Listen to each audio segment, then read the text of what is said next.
A sponsor, Don't Hide the Plug. Don't Hide the Plug is an apparel company co-founded by two brothers from Flatbush, Tafari and Rossi Harper.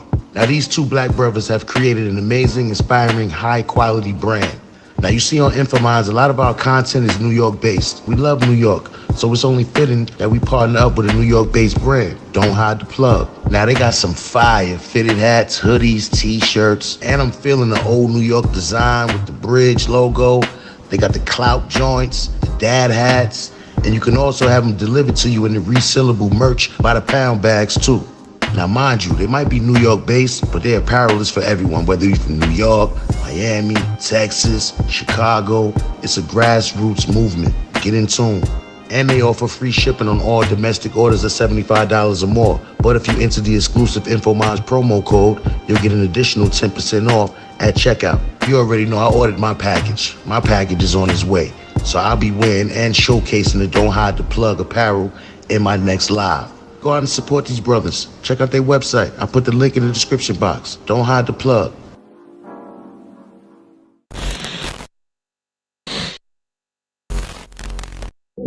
Yeah. Peace community, peace community. Yeah. Welcome to the community. If you're new, if you're a part of the community, welcome back. You're listening to Bando on my new album.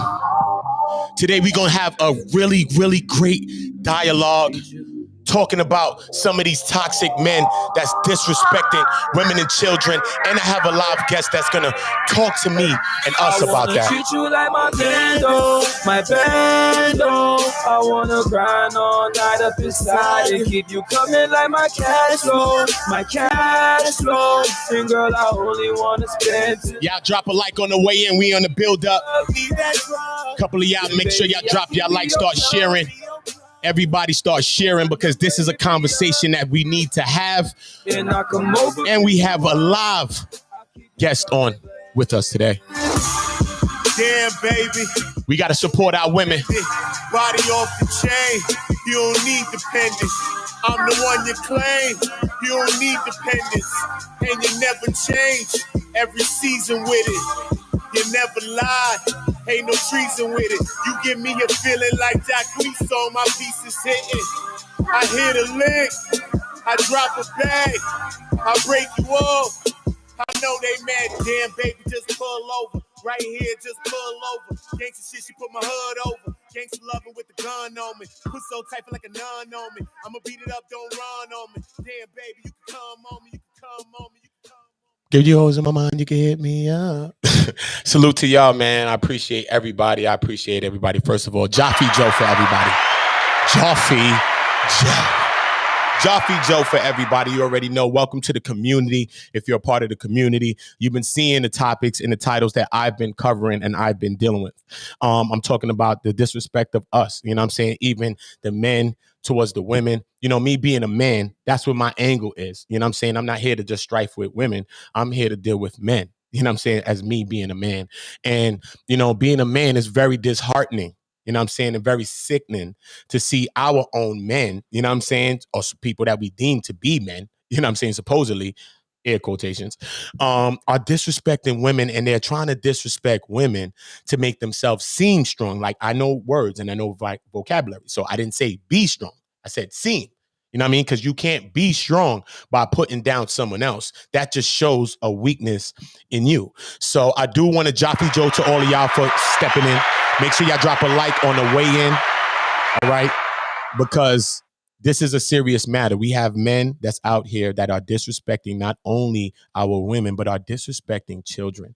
And what is that thing with people having to disrespect children and weaponize against children? I think this is a very sick, twisted thing. And we're covering stories like on pedophilia and molestation a lot. But a lot of times, if you disrespecting children, you weaponizing, arguing with children, you doing dick picture with children, all this type of stuff, it's hard for me, a person like me, to see a difference between you and a pedophile or a molester.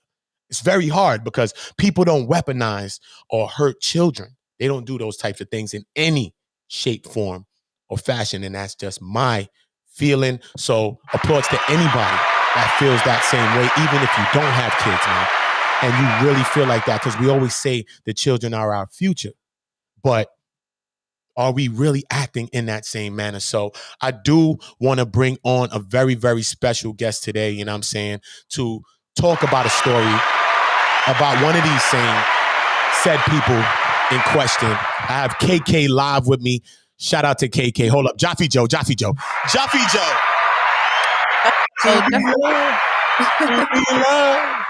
Oh, Good morning, good afternoon, good evening. And good evening. Shalom, Hotep, Salam alaikum, Konnichiwa, Bonjour. All of that. All of that. Blessings. Yes, Kat. Yeah, I'm glad to have you on the program today to speak with you. We've been hearing. I know I have been hearing about some very, very disgusting, very, very sickening things that you have been through, and you being a victim of said a person just like this, and said of this narcissism, and of this not only abuse on you, but people trying to weaponize and abuse your child. And this is something that turns the stomach of anyone that has a child. Like me, I have 2 children, and it really, really sickens my stomach. So I just want to hear from you. Yes, You want to talk unfortunately. And this was a topic and a person, and I'm going to try not to mention that person's name today, but it's something that I hoped I wouldn't have to come back and speak about again on YouTube and give this person any more attention, because it's clear and apparent that's exactly what they want. So if I do mention this person's name, forgive me, but I really want to address what a man like him has been saying about me, not only me, but other women in this space, how he's continually and relentlessly attacked so many people. And it's getting to the point now where I already know, no matter what I say today, it's not going to stop that person, because they are so determined to be the most toxic and disgusting person that they can be. They thrive on it. So even doing this today, I know they're going to literally probably, jizz all over themselves just at the fact that they're being addressed on their bullshit. But at the same time, I just need it to be known that this kind of behavior is just not acceptable. I really have tried to stay away from the rhetoric that this person's been putting out there. And it's kind of a continuation, what we're going to be talking about today, from we're on Triple C's channel a bit earlier. I think she addressed it. I didn't see the whole stream, but if you watch that, you'll know who we're talking about, and the toxic energy that this person's been putting out there.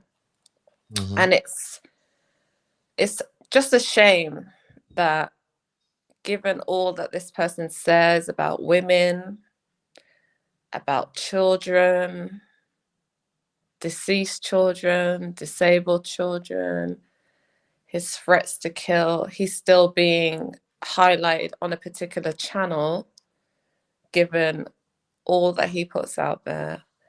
And it's not a good look, it's not a good look. And I'm gonna give my own testimony to the things that I've experienced, and I would love to hear maybe other women's experience dealing with I probably would describe him at this point as a narcissist.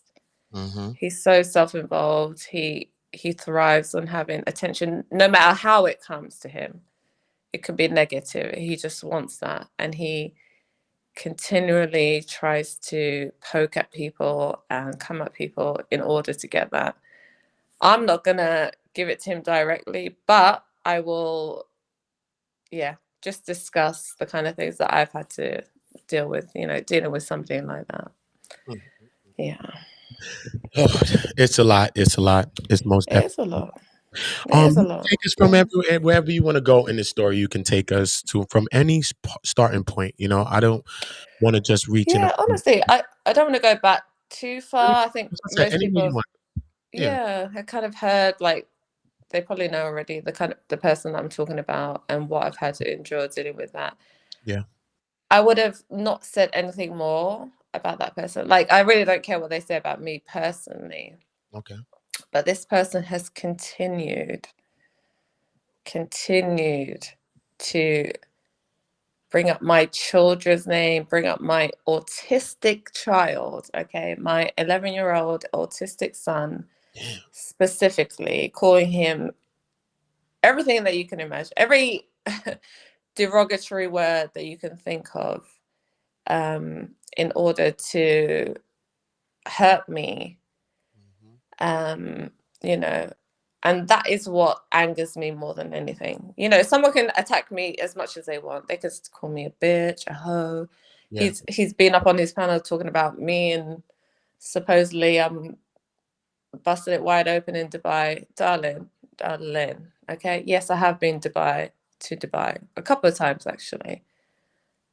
And the reason why I visited there is because my father worked out there. I know you're probably jealous because you probably never, you know, traveled in your fucking life.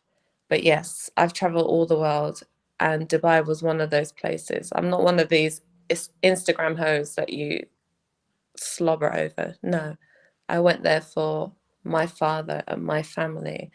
So you need to stop, one, lying and putting out this narrative about me because you're jealous, yeah, about how I live my life, how my family have lived their life, that they're international and we're doing very well.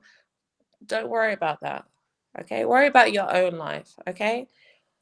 Worry about your own child, okay? And how he's moving out here and why he has 2 baby mothers at 23 years old. Worry about that, okay? Don't worry about my child, because my child is brilliant. My child is amazing. Yeah. I don't need you to co-sign anything. Be quiet. Stop talking about my child, okay? You're the same man that sat up there crying in front of my child, talking about how he wants my child to forgive him and that he'll never say those things again.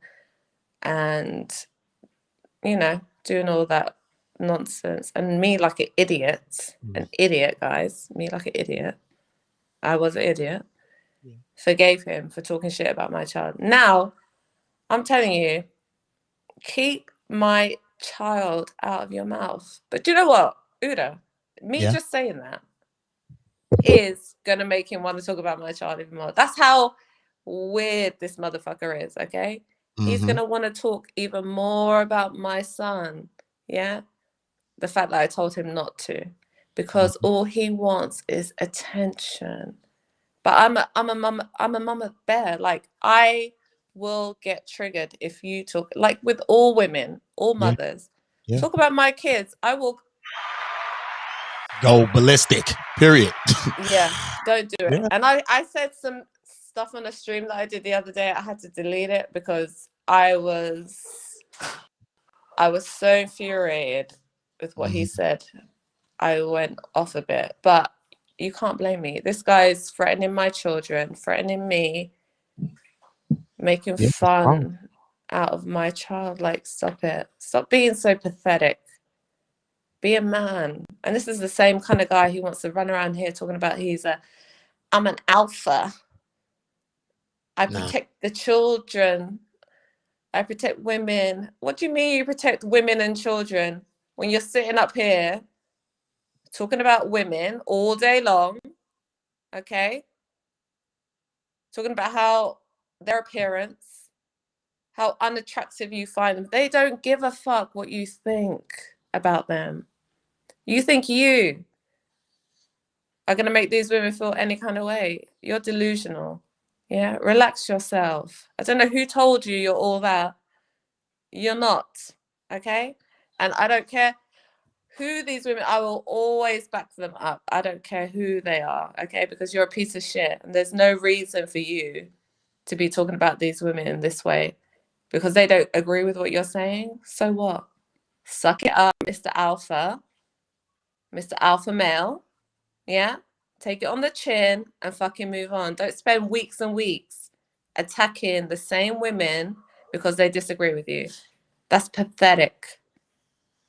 Yeah? You're showing yourself to be a coward and pathetic. Attacking women. You don't want to stand up to men, real men. Nope. You've been challenged actually before. You know who I'm talking about. Men have offered to beat the shit out of you. Meet me here. Yeah?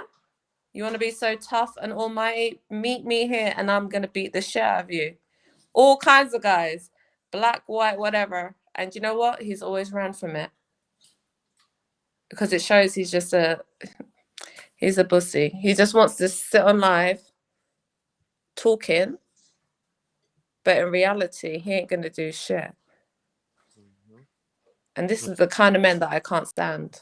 Like, complete cowards. Just want to attack. But when it comes to their face, don't start crying and begging for mercy because you ain't going to get any. You haven't given mercy to anybody.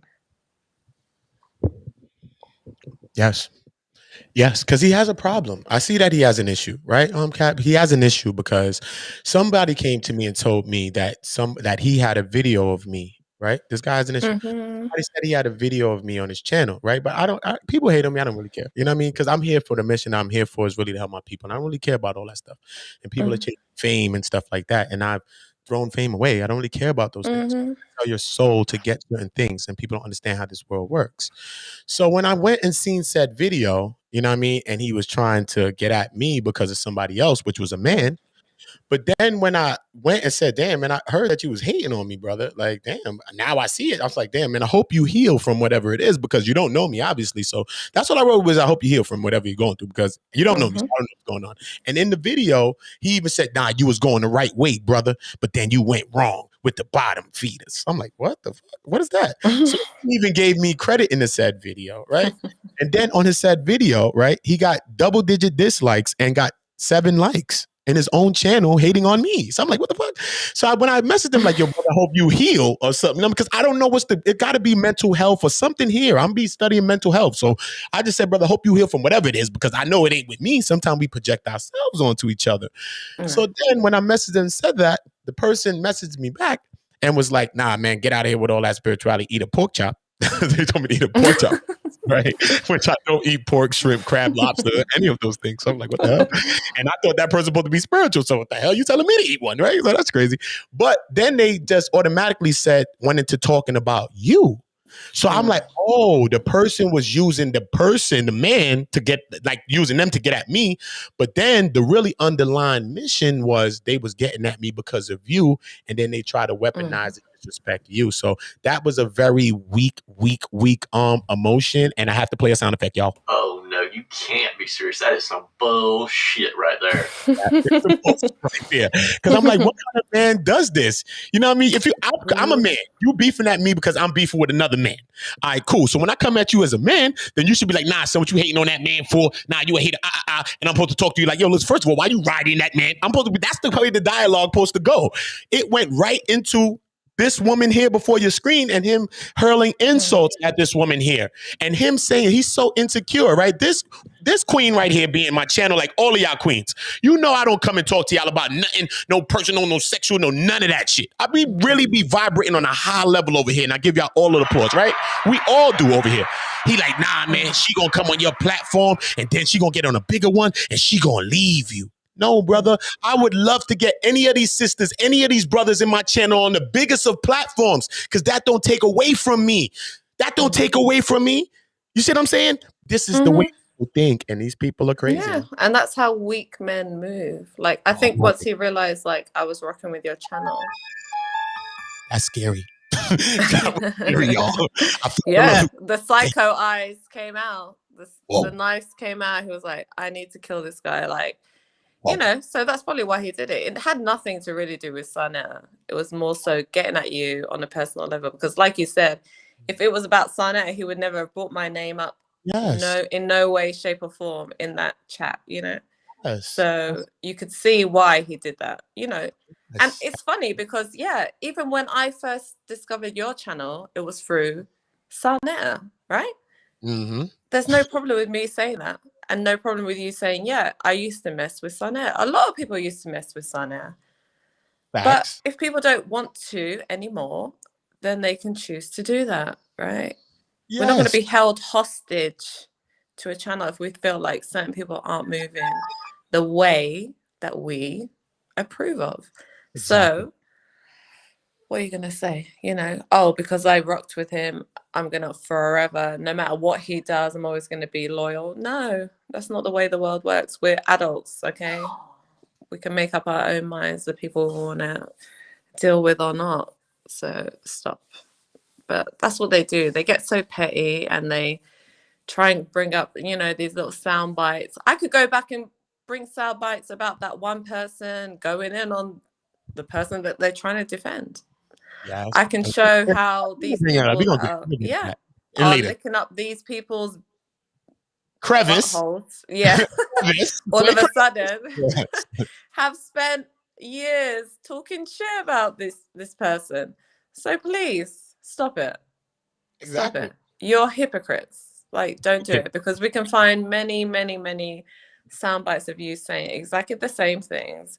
Then you stop messing with certain people. So it's okay, but it's a delusion. People put batteries in certain people's backs and you know. Yeah. That's how come we got to get to the battery, because it's serious. You know what I mean? Because this is the kind of men that Sarnetta condones. And then Sarnetta says he's not a leader, which we understand you're not. This is what we're talking to you about while we're disappointed in you. So don't come tell me that shit. Right? And this is what we're dealing with here. You see what I'm saying? So once you condone these kind of men, and these men are weaponizing against women, and you're not chastising them, telling them nothing like, yo, listen, brother, you can't go there. You can't go there. There's just nothing. There's no structure, no nothing. There's no security. You can understand why our women don't feel safe, don't feel secured around their own men of their own race. That is a big issue. That is a big issue for me too as well, bro. It's a huge issue, because often what happens, and I can only speak from my personal experience, but this was the first time I've ever dealt with an African-American man, for example, right? Mm-hmm. And I learnt a lot, but I can't say he's an example. He's probably the worst example that I could have run into, to be honest. He's not the example of nobody. Yeah, he's probably leaders the worst example of an American black man. Oh my God, like this shit. And don't get me wrong, I don't think all of you like that. No, this is a very unique situation, but it's just unfortunate that I happen to deal with that, and it taught me a lot. I can't lie. Like, now when I sit back and look at all the shit I had to endure dealing with that situation, it has taught me a lot. But at the same time, it did leave a bad taste in my mouth. Like, oh my God, is this how African-American men are? Are they so emotional? Do they not know how to, you know, handle their feelings? Do they treat their women like this? They're completely insecure and love to like go in on them and belittle them. And I was like, no, this can't be it. This can't be true. But maybe it is for some people, and of course maybe it's not for other people. I know there's a lot of amazing African-American men. Please don't think I'm, you know, trying to slander you all, because I've met since that situation ended, I've met the most amazing, kind, supportive men who have just been amazing. Oh, honestly, African-American men as well, like just godsend. So please don't think I'm saying that, but it was just there was an intermission where I was like, God's sake. I was like, you almost messed it up for everybody. Talking about. Damn, he almost messed it up for the brother that you met. Damn, brother, whoever you, brother, let me give you a clap, brother. King Jaffe Joe, let me put the roses for you, brother. Because look, this is how our sisters be going up and they be like, I don't want my sister with the white man. But look how you acting. Come run off over there. Come on, we gotta get together. Oh my God, this experience should drive me in the arms of God, the palest, like just fresh out of the cave or something, like. And that's scary. Oh, peace Asiatic, peace Nandi. Right, peace Asiatic, peace everybody. Octavius Prime, Jaded and Poro. Jaded, yeah. Right? Octavius. Hey. So what's so crazy, right? So this person was disrespecting your child, and you said you have yes. Can you Let's get on to that. Shout out to Melanin Royalty. Shout out to Queen Noble. Shout out to all of the queens that are with children that are special needs, and you know we want to bring a lot of awareness to that here in the community.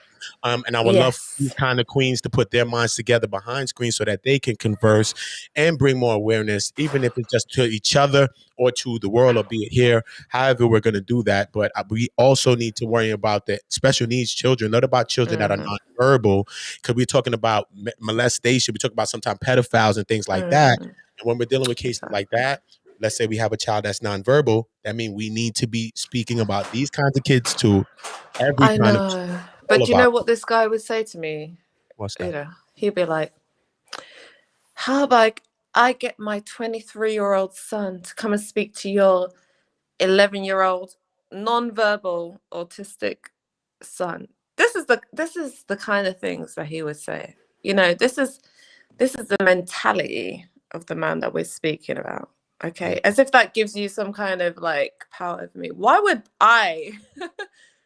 Not that it's even possible. I know he's doing it to just, you know, belittle me or make me feel bad. Listen, yes, I have a 11-year-old, non-verbal, autistic, amazing, genius, loving, beautiful son.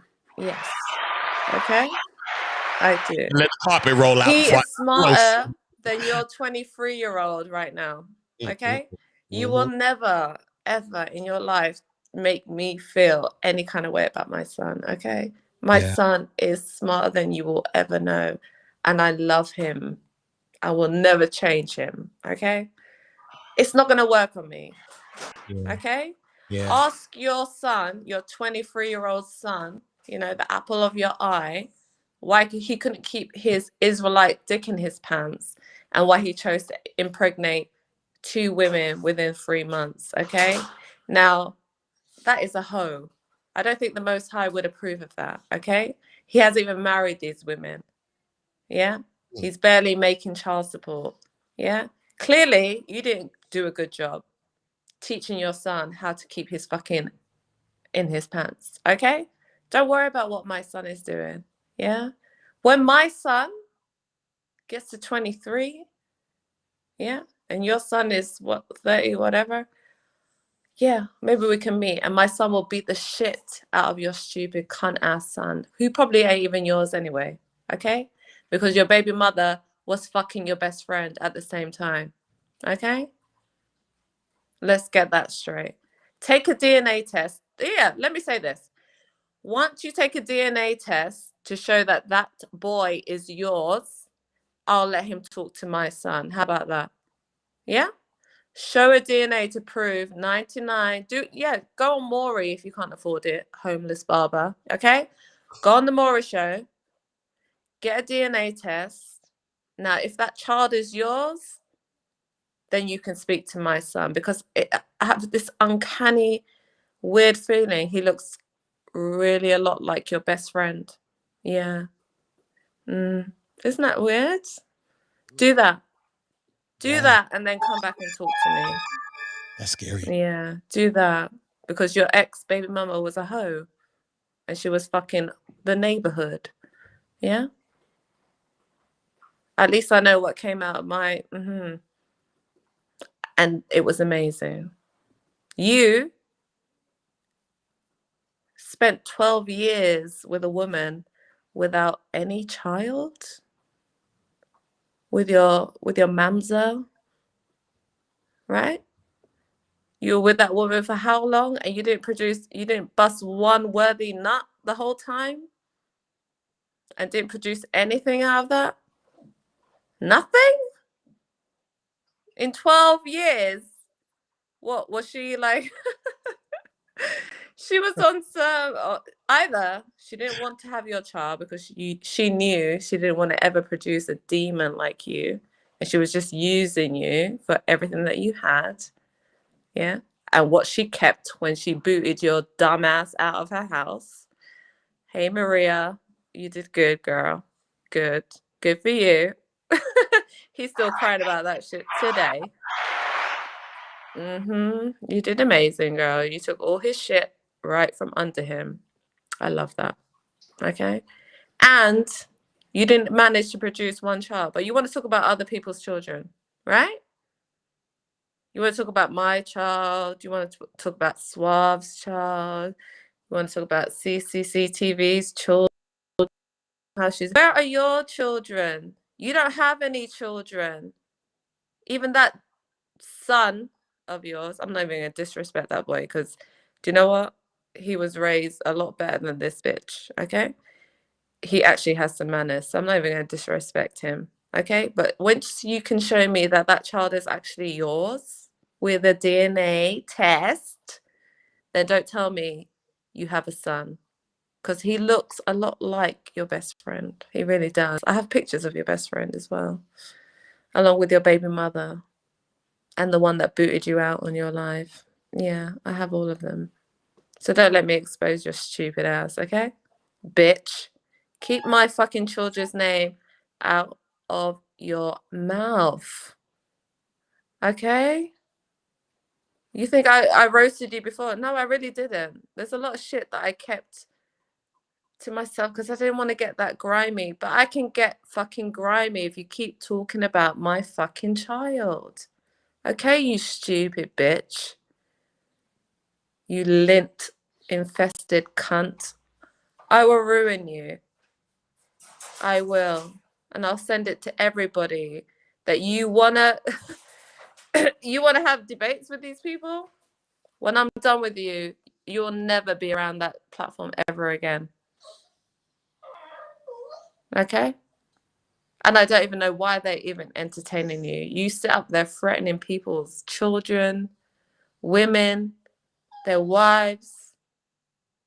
What? And this dumbass Sarletta just be like letting you. Did you pay him or what? You must have paid him. You must have gave some of that money, that drug money that you got stacked up in that little shoebox. You must have gave a good chunk of that to him, because there's no way a man with any integrity should allow you on their platform. For real. For real. I don't understand it. But money talks. And that's the only way I can think why he would ever want you around his platform.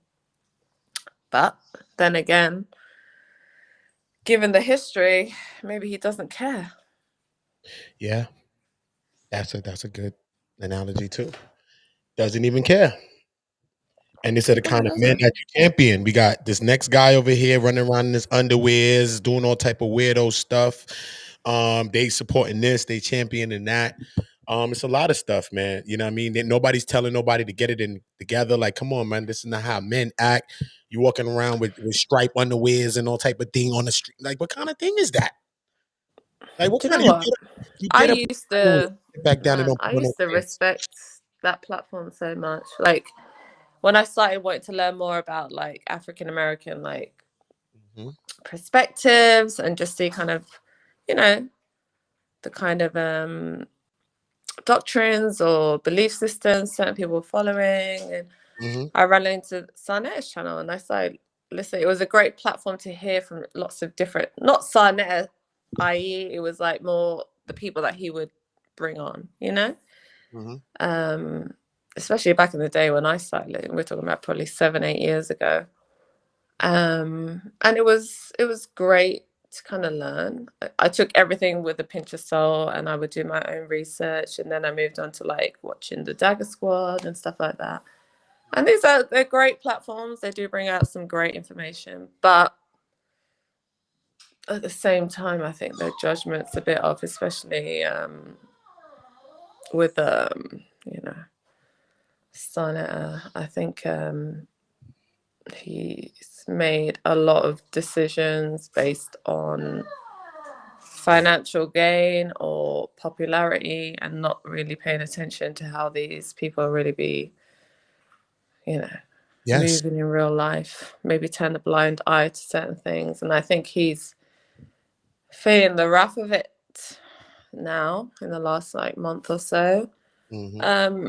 I don't think particularly like him personally is like a bad person. I just think he's a businessman who, as a lot of businessmen do, look the other way when they see bullshit's going on. Mm-hmm. He's like one of those. So I have love for him. I and the par as well.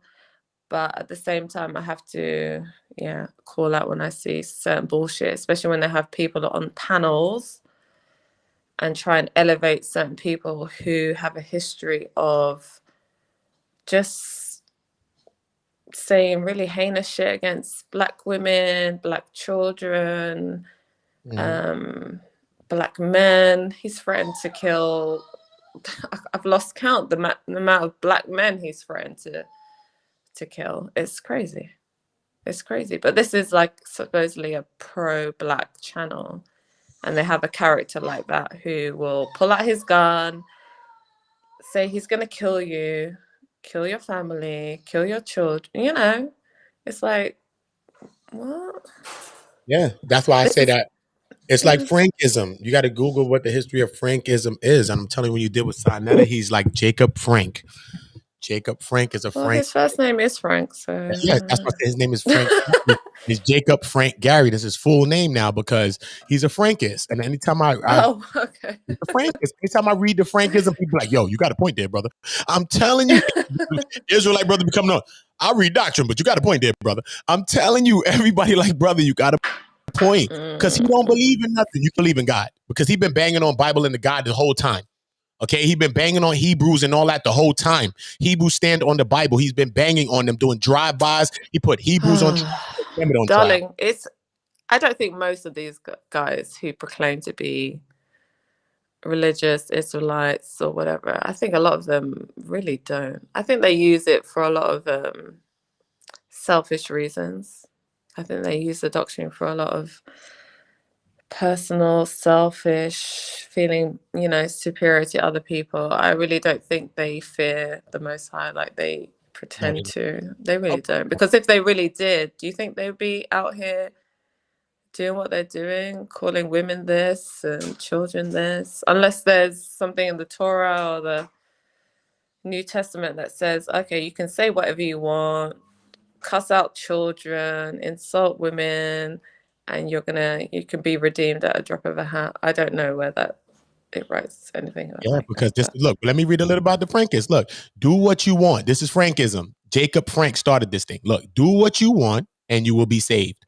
That is the message of Frankism, a cult which originated in the century and has followers until the present days. Look, the nihilist religion of Frankism preaches redemption through sin. This doctrine of the sacred sin demands, this is the part now, watch this, demands to annihilate moral religion, because he bang on everybody's ways of life, and any ethical belief system. All right, because he don't got no system of belief. He ain't got nothing to give to the people after he banging on everybody's shit. He don't got nothing to offer like, yo, what should we think? What should we do? He don't know. So what are you banging on everybody? Why don't you find some other content to create? Because people are dying outside in Harlem. I'm in Harlem. People are using drugs at an alarming rate outside there. Let's get into that and not just have to promote it as a video, but really try to help something.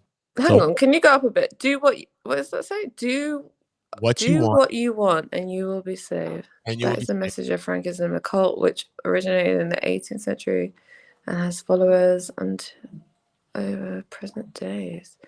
The nihilist religion of Frankism preaches redemption through sin.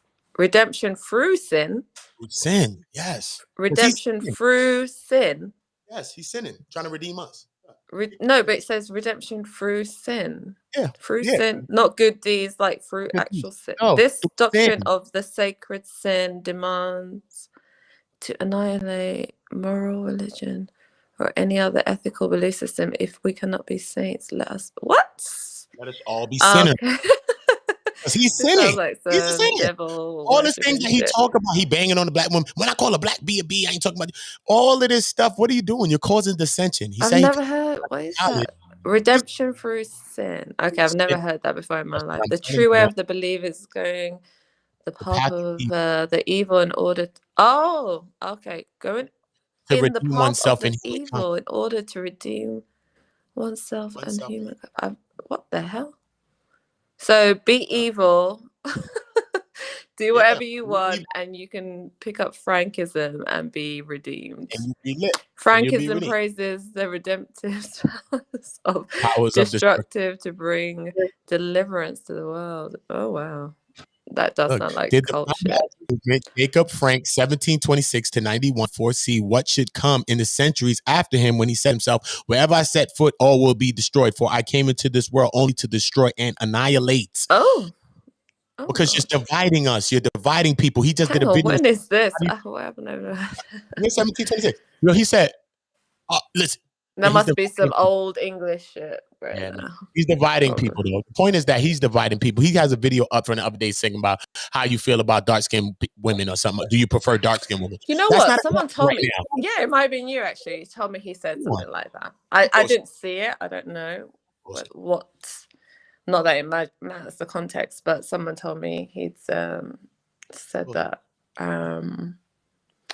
I don't really understand what he's talking about, but at the same time, I feel in the back, these back chats, they be going in on black women, talking bad shit about black women, even though your wife, Sanera, is a black woman, right?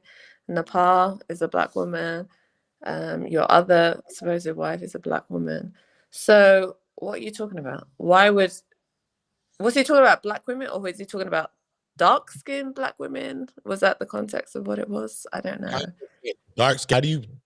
He said dark-skinned? Dark-skinned women. Dark-skinned women. Wow. He was like separating that black. I was like, so why he didn't just say light-skinned and dark-skinned? You said you want to go into a brown bag test. We ain't going through that shit since 1970 something. I guess. So who's he talking about when he's talking about supposedly his dark-skinned women enemies? I presume that's what he was trying to say.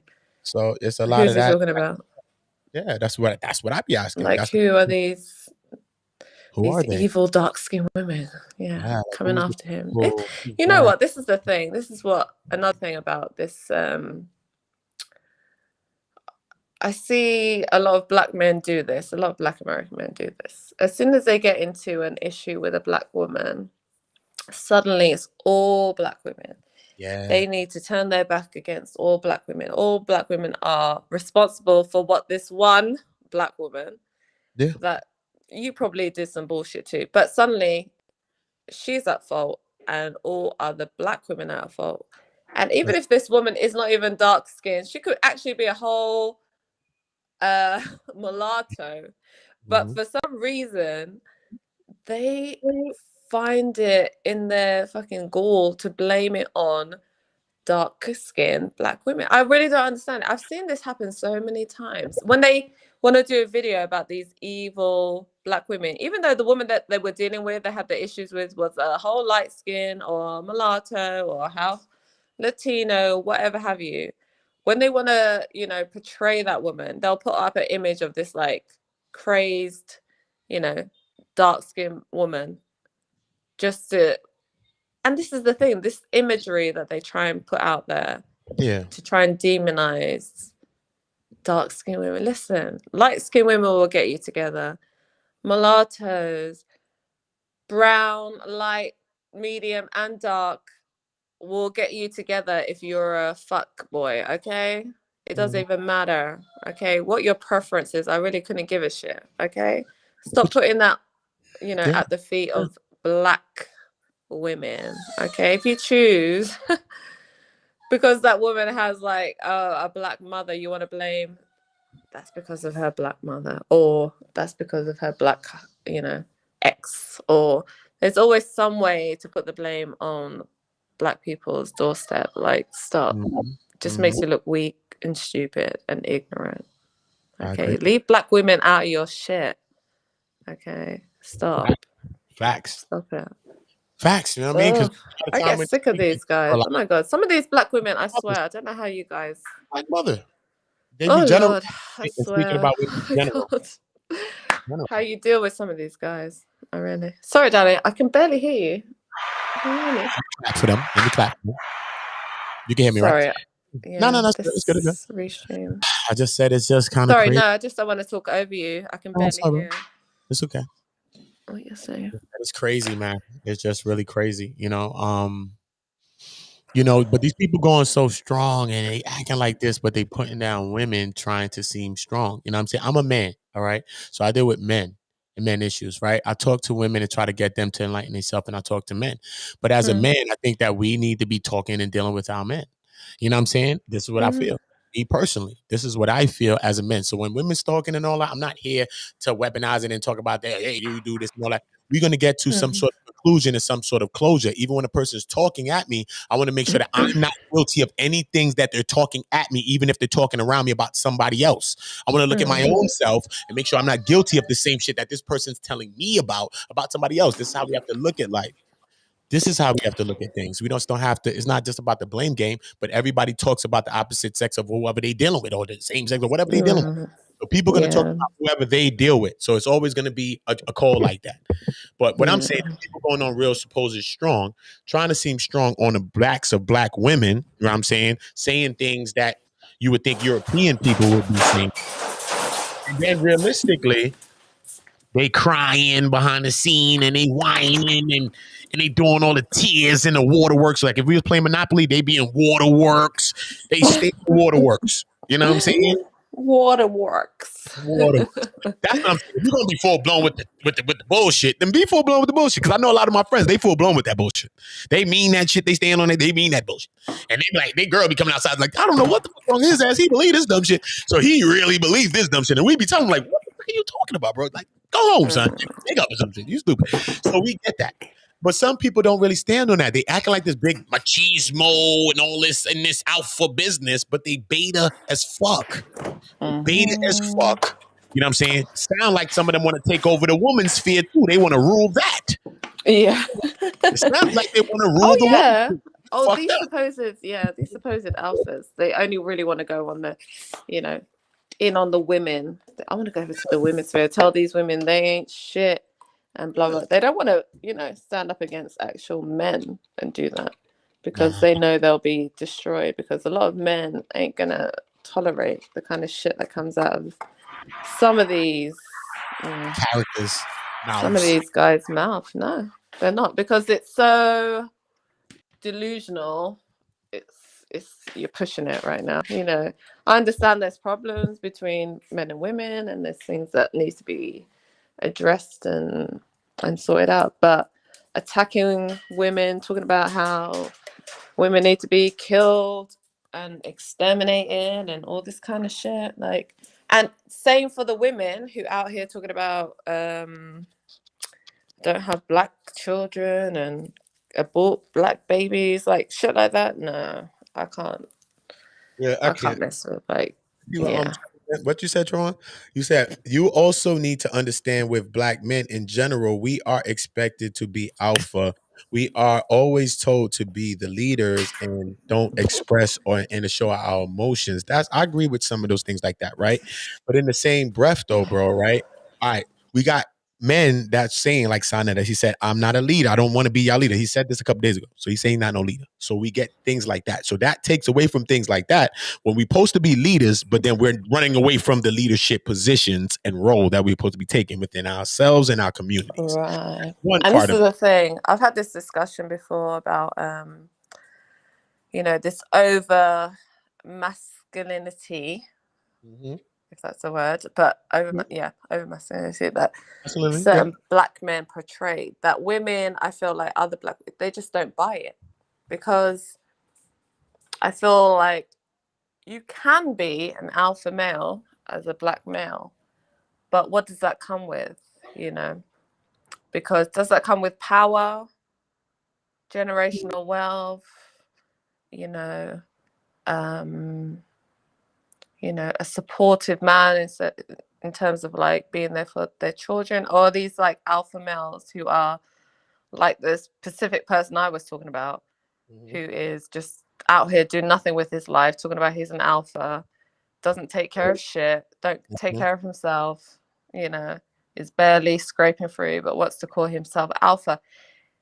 Women will see that, and look at it like, why are you guys trying to describe yourself as something that is just not correlating? It's not making sense, to me. Like, an alpha male to me is someone who is a breadwinner, is someone that you can't, pull the wool over his eyes. He's very knowledgeable. He's very assertive, and he takes care of his shit, like his family, his children. He gets involved with all aspects of his life.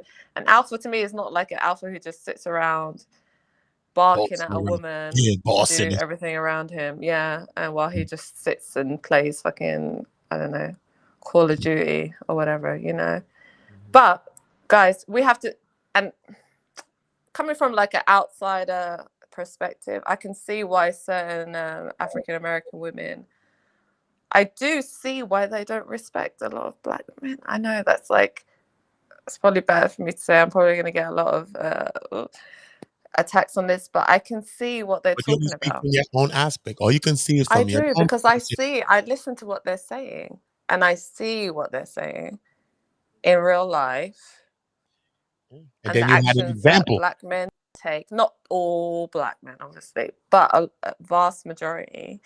And I can understand why a lot of black women don't take them seriously, maybe not respect them as they maybe should be respected. And I hope it changes, but I can't lie and say I can't see those things, absentee fathers, not raising families, being overly masculine and abusive. And like, these are all statistics like we can look up and see, and women are kind of fed up of it. They're like, well, maybe we should look at different prospects. I don't want them to. I don't. I think black women and black men should be together. It's the only way, for me personally, that we can do better. But I can see why they feel like they're hitting their head against a brick wall, and men are not listening to what they're saying. They don't want to listen to their concerns, and they're worn out. They're just tired of talking to you guys, because you don't want to listen. You want to laugh at them. You want to belittle them. You want to say they don't know what they're talking about, that no one else is going to want them anyway, so you're stuck with us. Like, no. Black women, men out here want you. You're desirable. You're beautiful, like any other woman. Okay, stop listening to these men trying to tell you you're a fetish and no other people want you. You're stuck with us and our bullshit. No, if you want to go out, just like these black men love to like swirl and be all over the place and do whatever they want. Well, do you? I know a lot of black women don't want to do that because they do love their black men, but their black men don't love them back. So that's what it seems like to me. Anyway, so fuck it. That's what it seemed like to me too, man. I did want to get I wanted some women's thoughts on this thing too as well. I did want a couple of people's thoughts. Should I drop the link in there? Do you want to? Yeah, drop the link. I would love to hear. And from guys, women and guys. Anyway, I thought I dropped the other link before, but I think that's why y'all ain't come up, because there probably was the wrong link. Did anybody try that other link? Was it the right link I dropped? I have no idea. Well, this new link is the link, so you can come up and come chop it up with us. I think. Yeah, what's up, Cap? Yeah, I can only, I have a lot of friends in the US. Like, I listen to a lot of US perspective on stuff. Like, we do have those same issues here in the UK, but they're probably a lot more minimal. Like, we don't really have, it's not heightened. Where I feel like in the US, these are issues that really need to be, it's like a make or break, Yeah. of a society. We don't really have that here. We have, obviously, you know, people that, you know, do what they want. I don't have a problem with interracial relationships. I don't have a problem with, you know, people mingling. I think in the US it seems like a lot of black men are turning their back on black women. Black women are doing the same, and it's not the way we want it to be, especially in a place that's very culturally very fragile.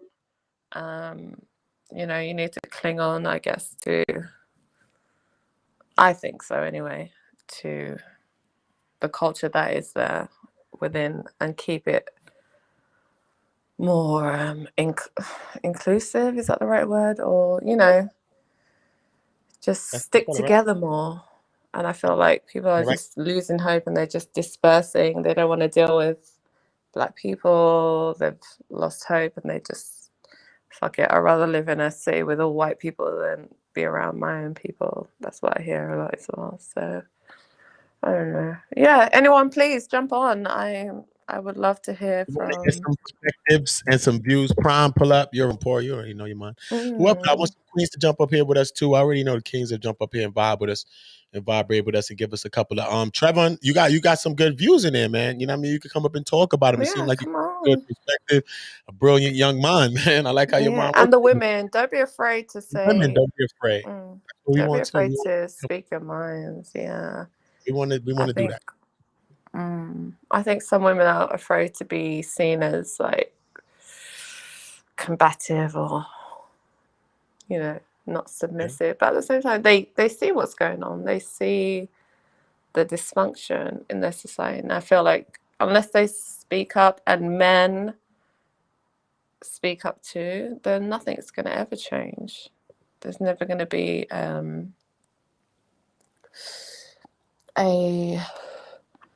you know, barometer to like measure like where it's going and like the things they need to do to kind of, get over these issues that they think they have, which seems pretty heavy.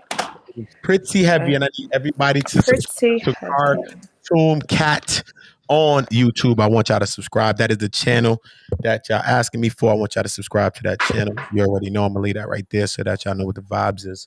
Yeah, man, y'all pull up, and this is what it is, man. We have discussions on these types of things. This is about bringing awareness.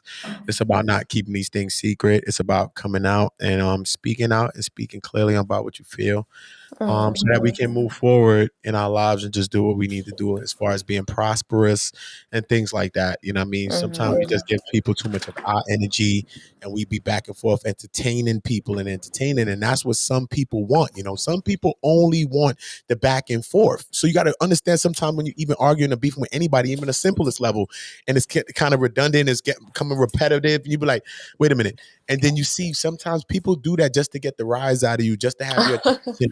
You're not talking to somebody, so they do this so you can look, hey, look at me, and it's like a cry out for help. You know what I mean? When they was babies, people used to cry, but now this is how they're crying for help now. Like, hey, I want milk, or hey, I want my diaper, or whatever. You know what I'm saying? So a lot of times it's through traumas.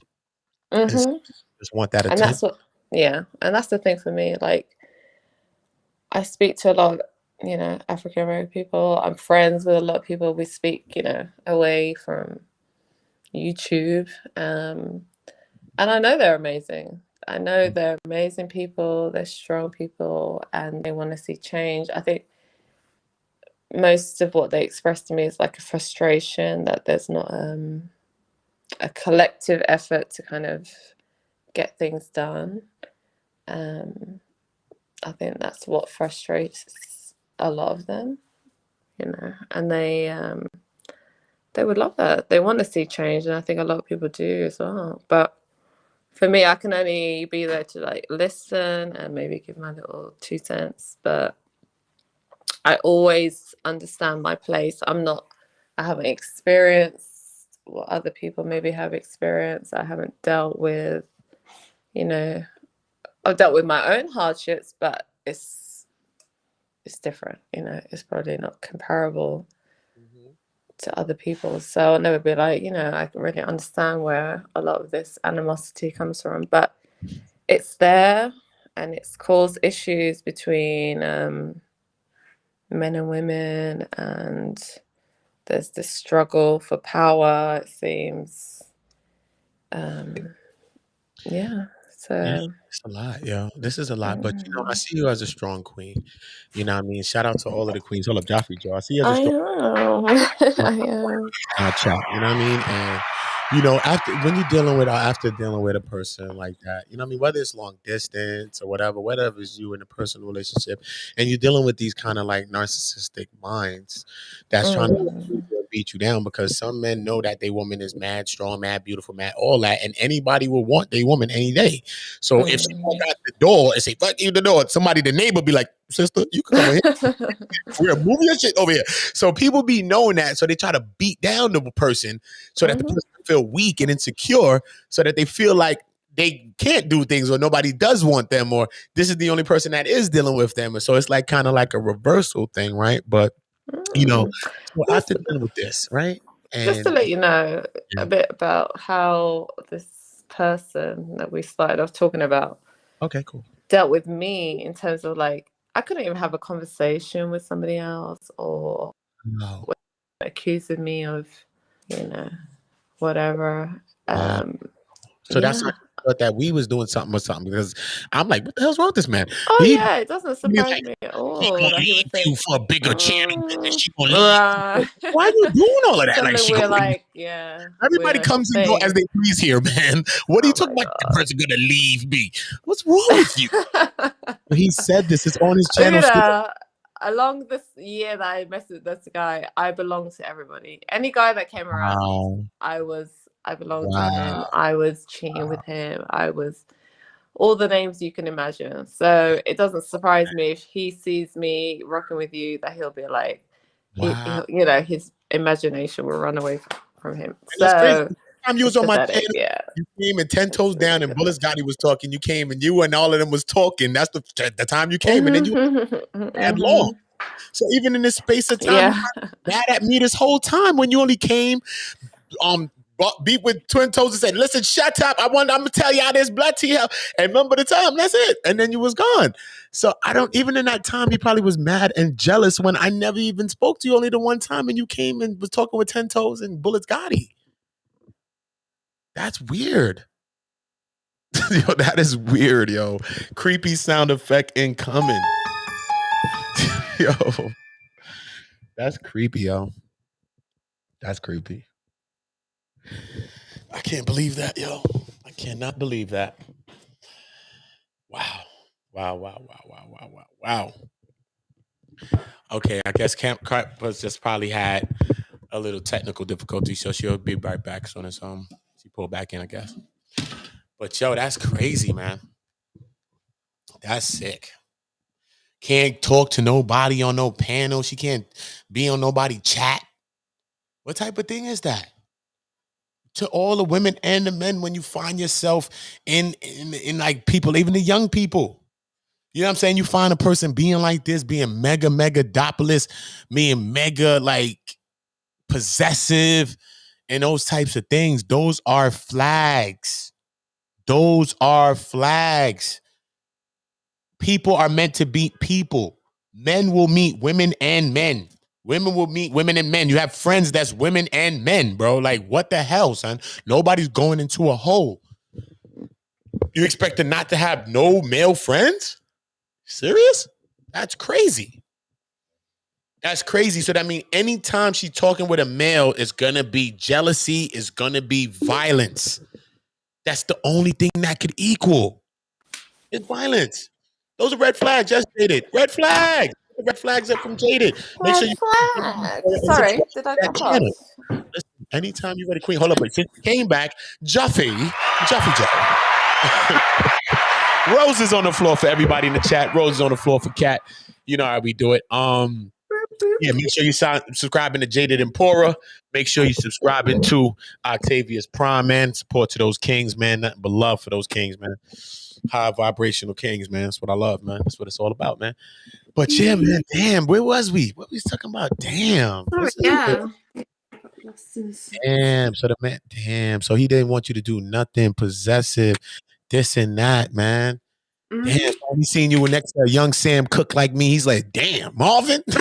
Marvin, Georgia, the whole way through.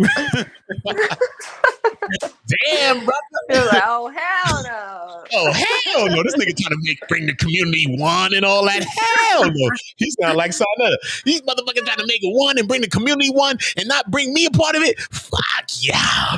That's what Sa said to me.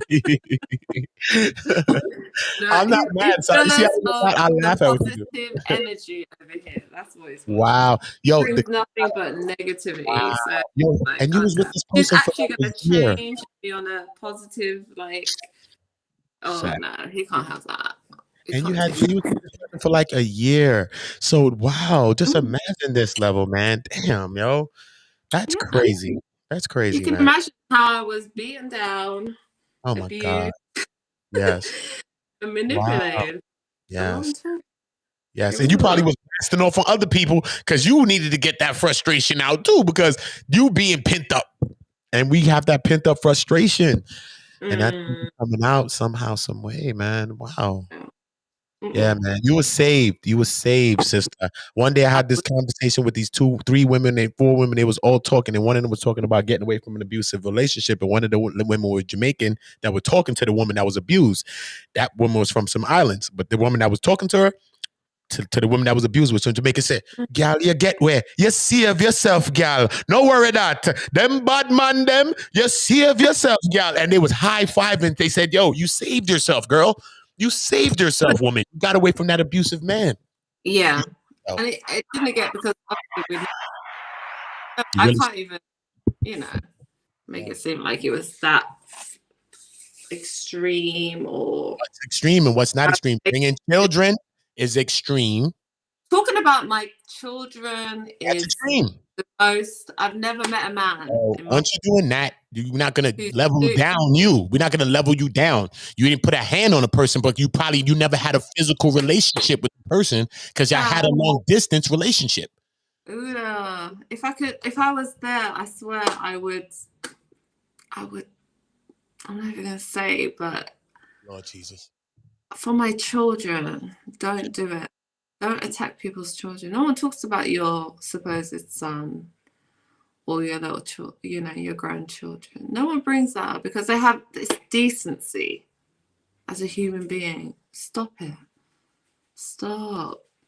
You're not gonna use it as a weapon to get people to engage with you anymore. We've cottoned on to your game and what you're trying to do. Okay. Anyone who falls for it from here on out, please, I'm just telling you, he does this. He will say the most heinous stuff about you, your children, anything he can lay his hands on in order to get your attention and for you to engage with him. I'm just saying that. Okay? So, if you do hear anything like that, just do your own streams. Don't ever think you're going to go over to his channel and get... anything out. He's so petty. He will boot you off. He will try and control the narrative. Just don't do it. It's a lost cause. Don't do it. Okay. Oh, that's my man Jaded. I got to show you, Jaded. The ops is getting hot. Then the list getting long, Jaded. I got my spacesuit on. You know what I mean? I was just outside jumping rope and shit. I had my spacesuit on and shit. You know what I mean? You gotta keep it energetic, brother. So now you see me in my X-Men suit. All right. But oh my God. But now, like, I agree with a lot of what you said because I've been saying the same thing after after all this display of the last few months, and even after watching all this shit with sorry. Because as like I'm gonna keep it a stack with you, right? The only song that R. Kelly had that I ever banged was the shit he had with Big. I never listened to R. Kelly. I never fucked with R. Kelly. Yeah. I thought it was weird with Aaliyah. And from that point, I didn't fuck with the nigga. He was a joke. When he came out with Trapped in the Closet, he was a joke. When Dave Chappelle, I played Dave Chappelle's song more than I played an R. Kelly song. But, it's disappointing because, like as Uda could definitely add on, like because I've been in conversations with niggas and heard niggas say goofy ass shit. Like I'm supposed to believe that stupid shit too. Like what? Like what?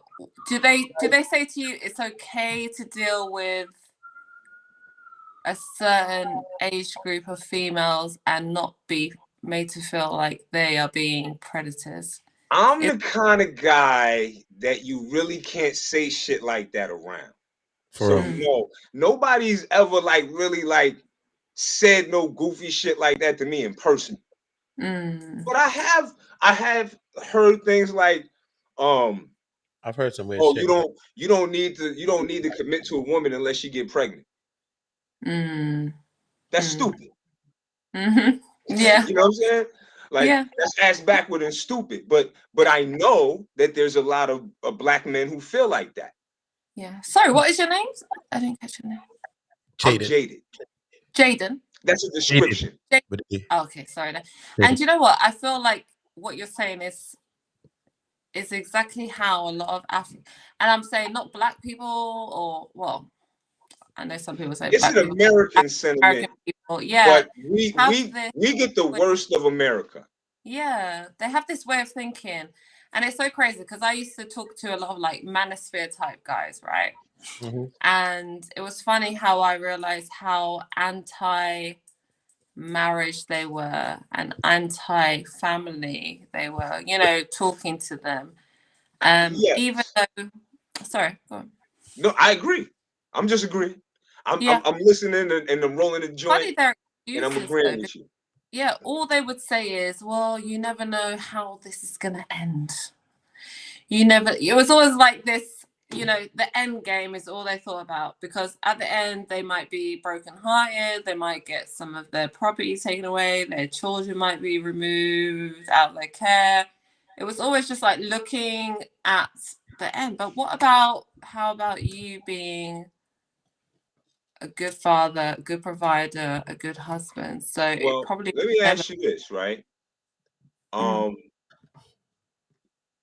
Is it more commonplace in the UK or Europe in general that most people grow up with both parents in the household? There are a lot. Yeah, there is. Just in general. Single population here, I would say. Single parent households here. I don't think it's probably on par with America in terms of like African descendants of Africans that live in the UK. For the most part, we come from two parent households. Yeah, it's So, very much yeah. And it has and there's also like Caribbean people in the UK as well. And Caribbean people tend to get married as well. There are some people in the, you know, they kind of like it's a mix. Yeah. It's a mix when you're talking about the Caribbean, because you know I have Caribbean descent. I'm of Caribbean descent and you know ADOS descent or whatever. Yeah. But the point that I'm making here is when you view how society is viewed here, it's almost accepted that there's not going to be a man in a household, right? But where I grew up, when I grew up, I was like the only kid who didn't have a dad. You know what I'm saying? My dad lived across the country. So it wasn't commonplace as much for me growing up. So then I didn't start getting these made up ideas and accepting them to be real. And a lot of this stuff is stuff that you'll hear from teenagers, right? Because a guy that's 21 doesn't sound as predatory going after a 17 to 16-year-old, right? But if a guy is 31 and still has the maturity of a 21-year-old who had the maturity of a 17 or 16-year-old in the first place, then what do we have? Yeah. And much of our problem in America has more to do with mental illness than it does with other factors. loneliness. So, and this is my thing, right? As someone who kind of been around the old conscious community, that's the other thing. And Uda says some dope shit, right? There's eventually there's gonna be niggas that watch this show, right? And they're gonna look at Lennon Honor's show, right? And they're gonna say, all the light skinned niggas hang around the women. but for real though, not trying to, like, I'm married. I'm happily married. You know what I'm saying? You always say that. Yeah. My son is in the classroom downstairs doing school. You know what I'm saying? So it's not about the connections that are made in a community are not about sexual. Yes. Like, this community is not here to cure loneliness. Yeah, man. And like, I remember when as the shit started hitting the online, and niggas was trying to have dating shows and all kind of goofy shit, man. Like, they was trying to, like, not dating shows, but like they were trying to do like internet hookup channels and then little ring networks and all that shit, trying to figure out how to get with each other. And then if you look at the granddaddy, all that goofy shit, York, that's what, oh, you can have one wife, you have two wives, and oh, we can have more wives, and oh, you're supposed to have more. And all these goofy, like, yo, listen, if your daddy didn't have two wives, like officially had two wives, then polygamy ain't your motherfucking culture. Right. Thank you. That's the bottom line. If you can't put, now, if you come from the Yankees and polygamy is your culture, that was some goofy, weird pedo shit. So it's not black people's culture. It is. In a sense. Listen. But people I've gone back a long time, right? And I can't find one ancestor of mine that had multiple wives. She's gonna tell you right now, because she's from Africa. Oh, indeed. Let me be quiet. Uda, can you hear me? Sorry. And yeah, you loud. Get Queen. I'm gonna leave and come back because my camera, it doesn't seem to be working. All But right, so I'm gonna come back. I want to hear what you're saying about that. Jaden, Jaden. Yeah. I'll be back. Give me 10 seconds. 1 second, guys. Come on, go. All right, let me thing you so you could go. Well, yeah, like, yeah, I want to know about that right. Personally, I don't want to knock nobody who got it because I can't see you. But personally, for me, as someone who attempted that goofy shit, all it leads to is heartache, breakaches, and pain. All it leads to is dysfunction. It does. It does. And everybody I know who came up through any kind of polygamous system, they straight. No disrespect. Could be good people, right? The ones I know not. But dysfunctional in many ways. And here's the thing, right? If you want to be polygamous, then that's a lifetime of being around a whole lot of feminine energy. And being around feminine energy means that you can't control feminine. There's no such thing as controlling feminine energy. It doesn't exist. So the daddy of most of y'all, for real, polygamy mentality, Aleister Crowley, said this about polygamy. He said, get 3 women so they can occupy each other. Because he couldn't control feminine energy. And you might say, oh, he's a white man. Or who controls feminine energy? That's not an abuser. That hasn't broken that person down to the point that they're a child, just like the person who's abusing them. Yeah, that's real. So what I suggest is that you learn to keep it real with people. Not just the opposite sex, but just in general. And when you do, you won't be scamming, you won't be predatory, you won't be abusive, because it's very hard to be a predator when you're clear about your actions. Now, coming from me, I'm a person who went to prison for armed robbery. Yeah. Armed robbery means you're clear about what you're doing. Yeah. I didn't say, hey, can I have a cigarette? And then you walked away missing money. I showed up and you knew you was about to lose money. Yeah. So, you know, and that's nothing to be proud of. But the point is the intention and what it is, and it's clear. is that it's important that we've learned these 42 laws of power and all kind of periphery shit like this, that is cool for people like that. Yeah. But if we want to have a community, we have to be clear about our intentions all the motherfucking time. I agree. So the biggest problem with the paperwork, the biggest problem with the paperwork, I don't mean to derail the conversation in that, but people did that, right? But just for a second, the paperwork is most of these cats didn't tell you, I don't really know, I ain't tried it. It kind of worked for me, but I'm not sure. And if you walk into a relationship and say, I don't got all my shit together, it's a problem. Can you do that? Can you meet on the first date and say, hey, how you doing? You could. Some people are say, I don't really got all my shit together. I got a little bit of mama issues mixed with some daddy issues. Jaded, yes, you can meet. How many of my friends is meeting that? Son, I know you can because that's how I met my wife.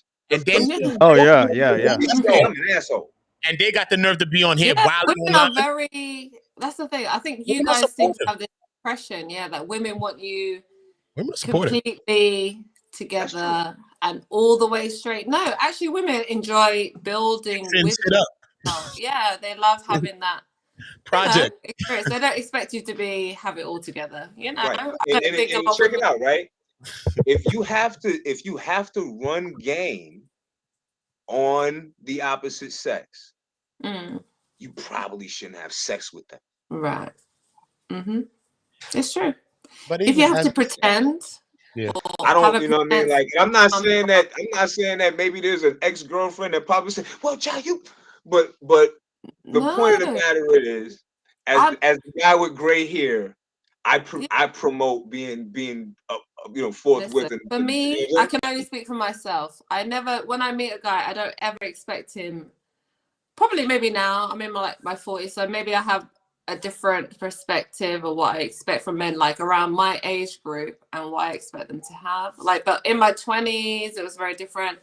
In my 30s, it was probably different things that I was, or other women were looking for. I was married at that time. But and in my 40s, now single, I will look at maybe men in my age group, 40 plus, and look at it differently. If I see a guy in my 40s now that he's not got his shit together, maybe he's not necessarily, he doesn't really have to be a homo or not, for me particularly, but I want him to be maybe a certain position in his career, have a certain maybe income, at least enough where I feel like he's secure and comfortable and he's not gonna, be trying to lean on me.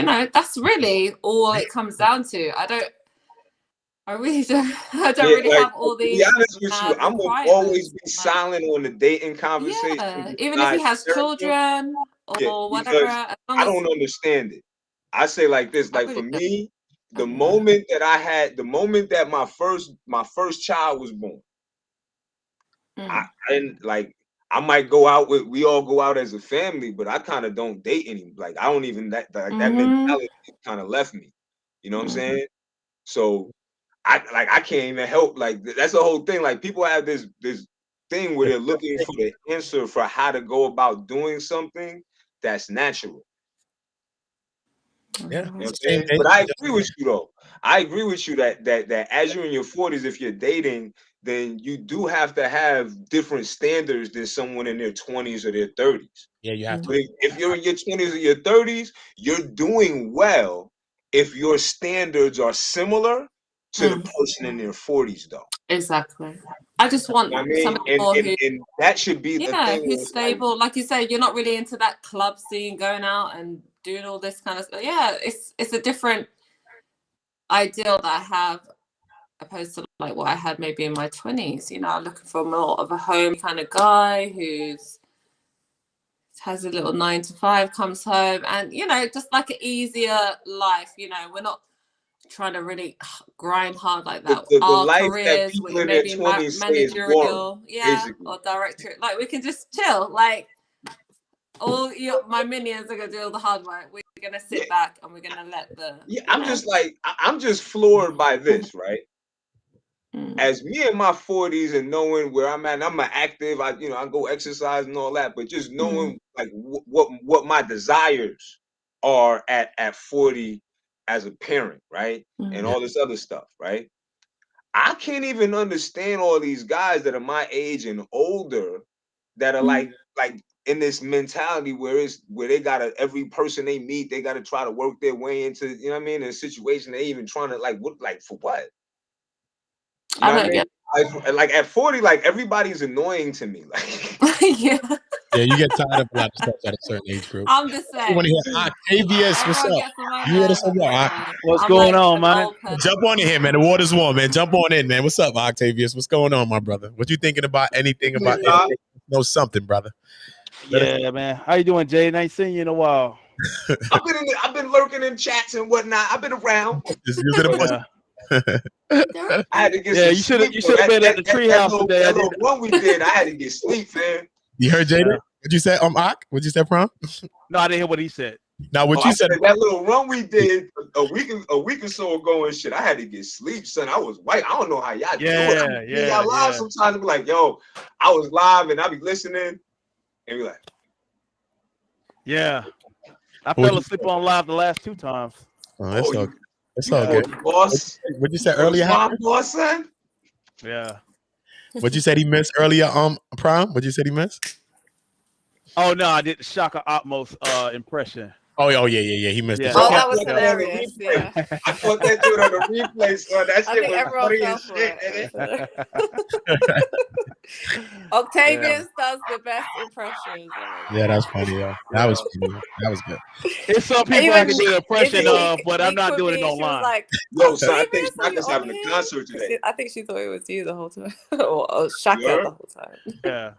I think Shaka having a concert today. Oh, where he having a concert? I see something on Facebook, son. He was like dolled up with the makeup and all that. He had the glitter on his face and everything. Oh, hell no. So, you know, that's his war paint, son. When he put glitter on his face, he about to go in. He about to go in. I'm about to show you. He about to show us. That's what he was. He about to show us. Egypt was a black land. That's one. I want him to come out with another joint, son. Shaka got some skills though. But he need to clear this other I shit love up Shaka. Leave Shaka. He just can't carry a tune, son. If he get other people to sing some of these songs, it'll be good. It'll be even better. I'm telling you, he just can't carry a tune. Reach out, help him out. I'm trying to help him, and he don't want to use no auto tune. So in this new world where it's auto tune, he might have to tune up. That shit would actually sound a lot better with auto tune. It will sound good if he uses. It got a decent little. It got like a little menudo melody. It got a vibe. It got like the little menudo vibe. You remember menudo? Yes, I remember menudo. A little menudo vibe. It got a little menudo vibe. It got a little menudo vibe. Yeah, and then you know, we got the little pink joint. You know what I'm saying? Yeah, a little menudo in there. Yo, I just need him. Like, yo, I just need him to stop pointing at dudes when he say "show you." Like, don't point at me. He need to stop. Yeah, he need to stop with that. Because you know what I mean, like it be like when he be around, like it be like sprinkles be like little animated sprinkles be floating around the air and shit, man. Like it be crazy. Damn, Shaka. Shaka almost got in this situation. Yeah, I think he's making a run. He's introducing himself back into the conscious. Yeah, because he said him and Simon got business plans, so obviously this is what it's about. They got something. I need to clear that shit up, though. Did he clear the shit up yet? Nah, he came on the other day and was talking, but then he said when he got into a polite thing, he went air quotations. At that part, I understand. Then he went on to talking about the people and how the people was like throwing pictures and humiliating and trying to do this for clout to expose like a polite or these people. It was like very confusing. And then he confirmed that he was like, when that person that was close to me came out and put that R word on me, man, that kind of hurt me. So then I'm like, okay, because somebody came to my channel a couple months ago and said this happened. So I just ain't make a video because I didn't know exactly. Right. Confirm that. But until I get some more schematics, I'm gonna go into that though. But that's kind of crazy though. Like, cause I'm uncomfortable. Like, here's the thing, right?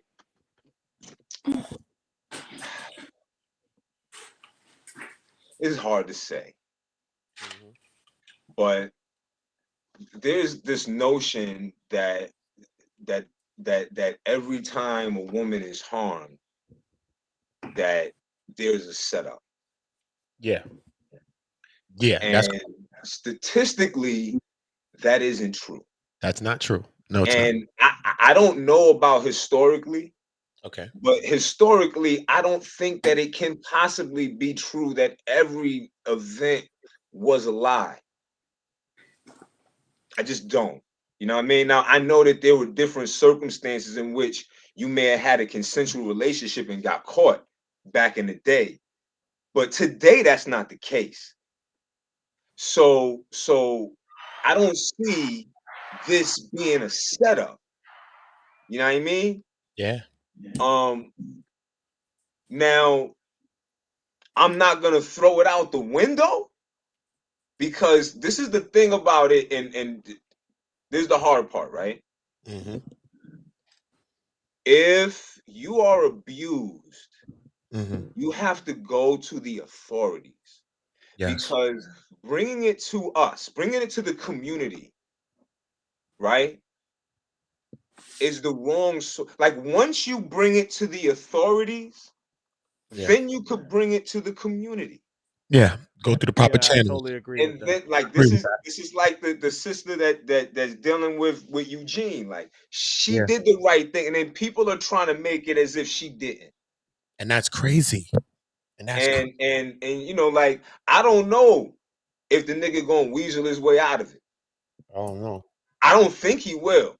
I don't think so. And if I can help, because I know that I may not have seen him abuse a child, but I've watched him abuse the community for 10 years. Yes, man. Yes, man. Yes. Yes. So it's hard when shit like this gets levied on you. But let me say this though, right? I don't have any respect, and I don't think anyone should have any respect for anyone when a black woman, a black child is harmed in any way, and they're willing to come forward and say, I was harmed. Yes. Yes. For you to start making a, like, if you want to say they're a liar, that's fine, I guess. Yeah, that's your own opinion. Right. But to start fucking deflecting of stupid shit and conspiracies, and start talking about what that person did, listen, none of these niggas did shit but put a wool over a lot of dumb niggas' heads. And some smart ones too. Yeah. But you know what the smart ones did? They woke up, they took what was useful, which was a little bit, and walked away, and were very clear on the fact that they got me. Yeah. Yeah. That's what smart people do. Now, Can I say something? Give me some. Yeah. I understand what Jaden's saying, and I understand when these things come out, people can be very skeptical about the stories people put out, and you can't really understand how they allow these things to happen. But you know, we've heard time and time again, people who are involved in these cult-like spaces, how they have manipulated a lot of people, how they have coerced people to, you know, believe in their way, and look over, really, when you look back now of the testimonies, a lot of people that are talking about these predatorial people, And they saw the signs. When they talk about it, really, they're saying to you, I saw the signs, I saw the red flags. I didn't want to speak out on it at that time. I maybe kept quiet about it. I didn't want to be ostracized. And it wasn't till maybe later on that they realized what they were witnessing. They were witnessing grooming, they were witnessing predatory behaviors, they were witnessing just a lot of abuse going on right under their nose. And for one reason or another, they chose not to talk out. And we've had that same story happen a million times before in every kind of, scenario that you can think of. So yeah.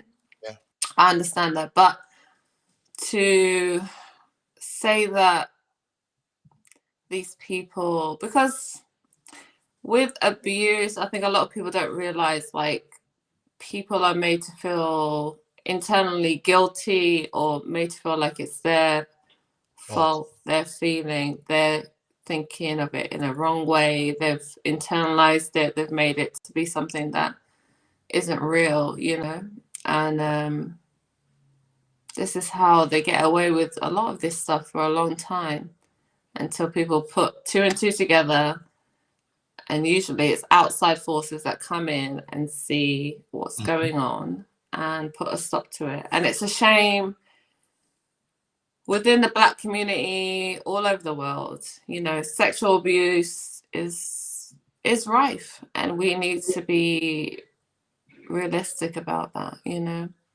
I think people like to pretend like it's other people's problem. No, it's not. It is really a Black problem too, just like every other people. We're not excluded from that at all. But I think as Black people, we try to bury our head and act like it's not our issue. But yet we deal with women who are promiscuous, overly aggressive, don't want to deal with respect or, men.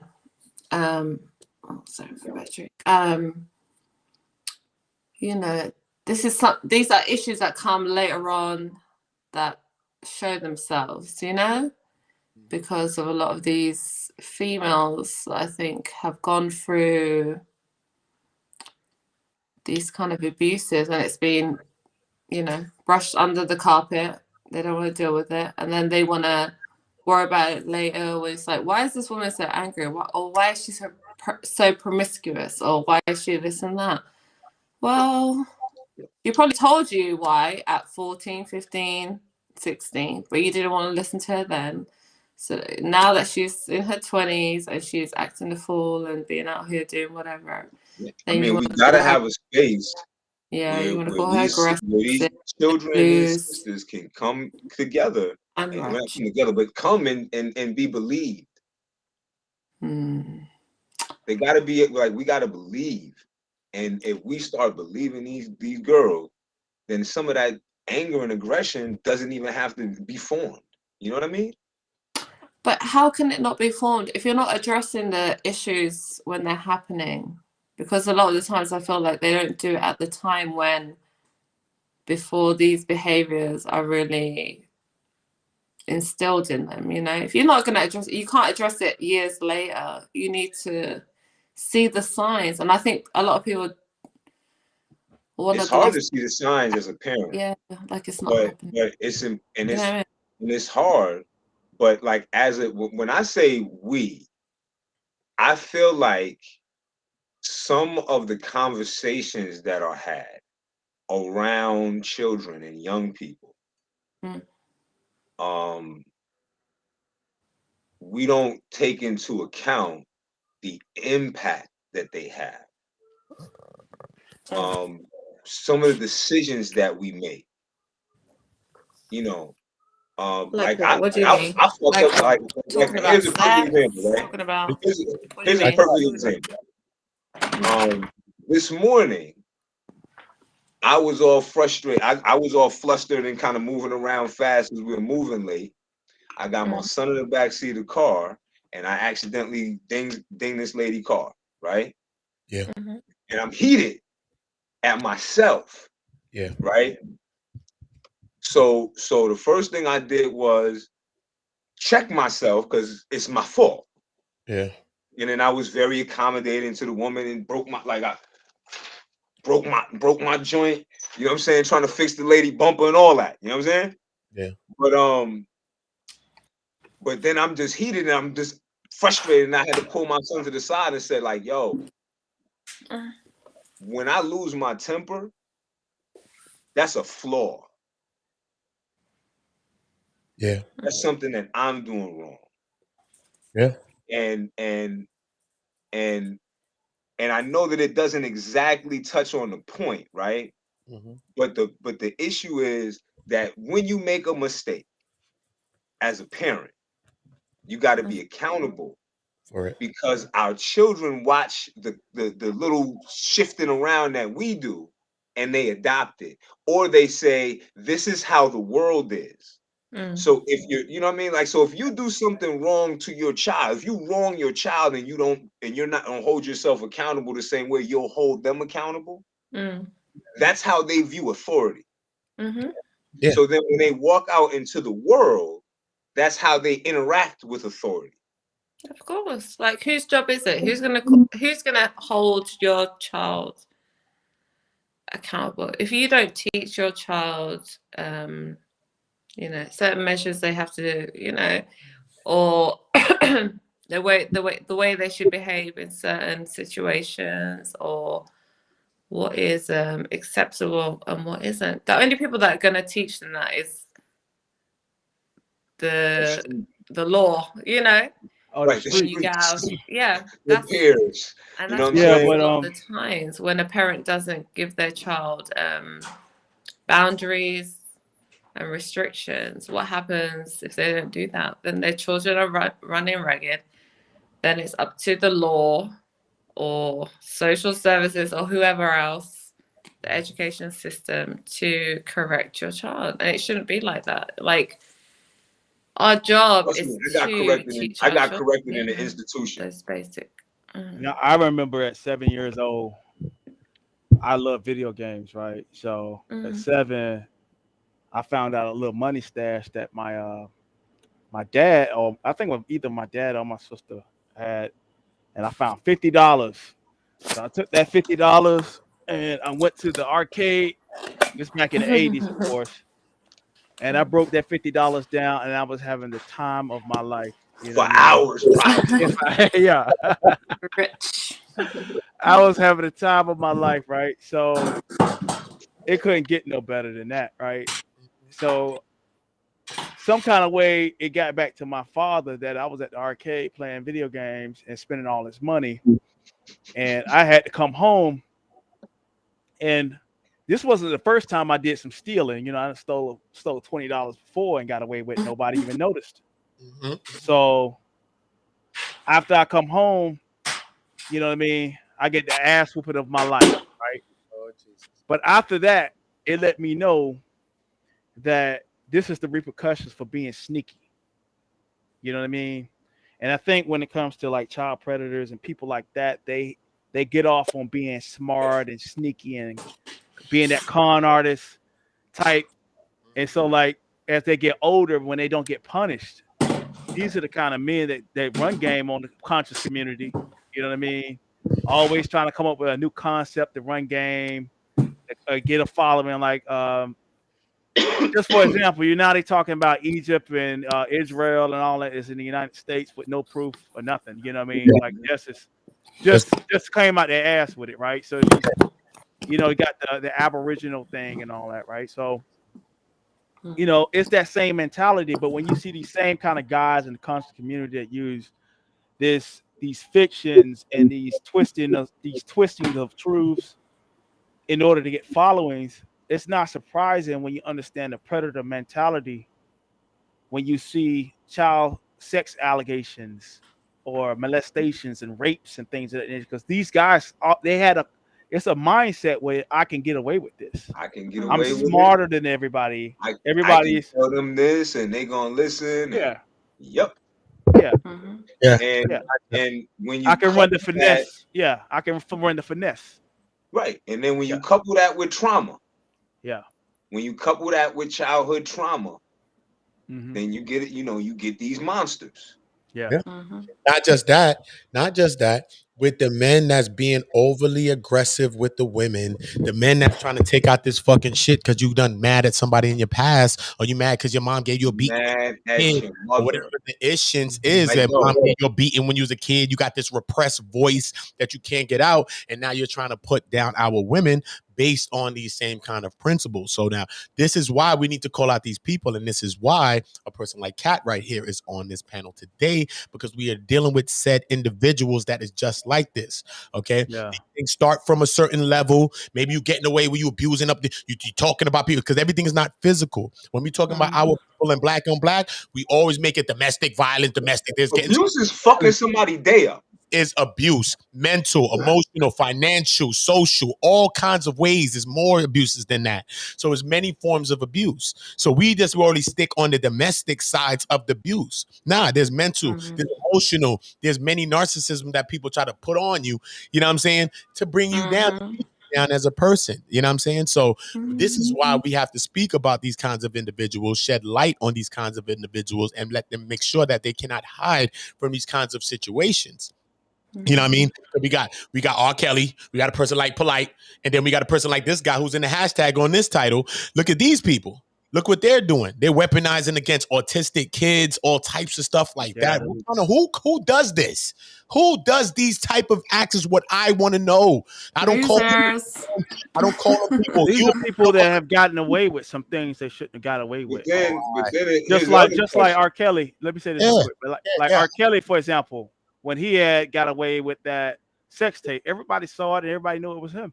But it encourages a person like that once you get away with things that I'm so slick I can get away, and they go further and further into their darkness, you know. But that's the thing. When you brought that up a bit earlier, and I was like, how did he get away with? There was video proof of him doing that to these underage women. Yeah, he said it was girls. Excuse me, underage girls. Yeah, he had that history of dealing with the younger ladies, like Aaliyah. Supposedly they were married at 16 or what have you. Yes. But people still didn't see the signs. That's the thing. They saw. Shouldn't you have seen those as signs that this is a predator kind of guy who only wants to deal with, you know. Yeah.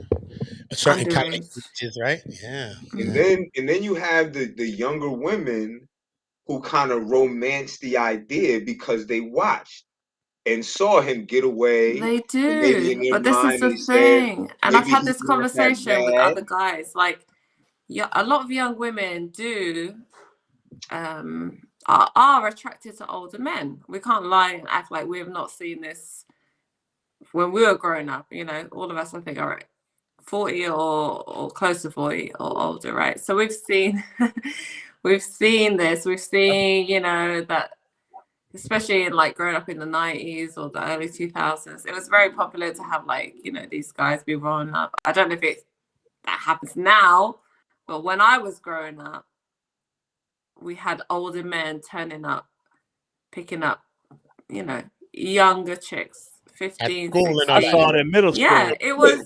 Sign that niggas. Yeah, it was happening. But it wasn't, I don't know, nobody was doing anything about it. It was something that was normal, I guess, acceptable. Yeah, it was weird. It was like, be outside with cars waiting to pick up. Picking up. Yeah. I've seen dope boys, and I seen dope boys in the 90s when I was in high school. What we saw growing up, dropping their girlfriend off the school. Yeah, right. We did. But here's a question, right? I've seen that. When, like, I was in those cars. But what I'm saying is, I wasn't around guys that was 29 and 30. I was around guys that were 18 and 19. Maybe a couple of years. Yeah. You know what I'm saying? So like, let's not conflate that, because I'm not trying to make that okay, because there was guys that didn't grow up out of that. Yeah. Mm-hmm. You know what I'm saying? And it's true. And then it's not okay. And then They were within your age range. You know, there were a It's few like if years. you're in the periphery of that, you know what I'm saying? Then it's a question of culturally as parents and you know, because a lot of stuff happens because you have absentee parents, you have runaway kids, you have stuff that's going on at home with kids, and then they take that stuff that's going on at home out into the street, and then it's spread amongst the peer group. And Uda, you can attest this shit. Like niggas is hanging out in the hood and shit. You might be 13, 14, and your circle of friends goes from 15 and 16, and you know what I'm saying? And you got your older brother, and you might be around your older cousins, peoples, and shit like that. And you just end up being around in places. And if you don't have, if there's not somebody to say, whoa, and as you know, you kind of look out and like if you see a kid, you know, like you got a fucked up home life, right?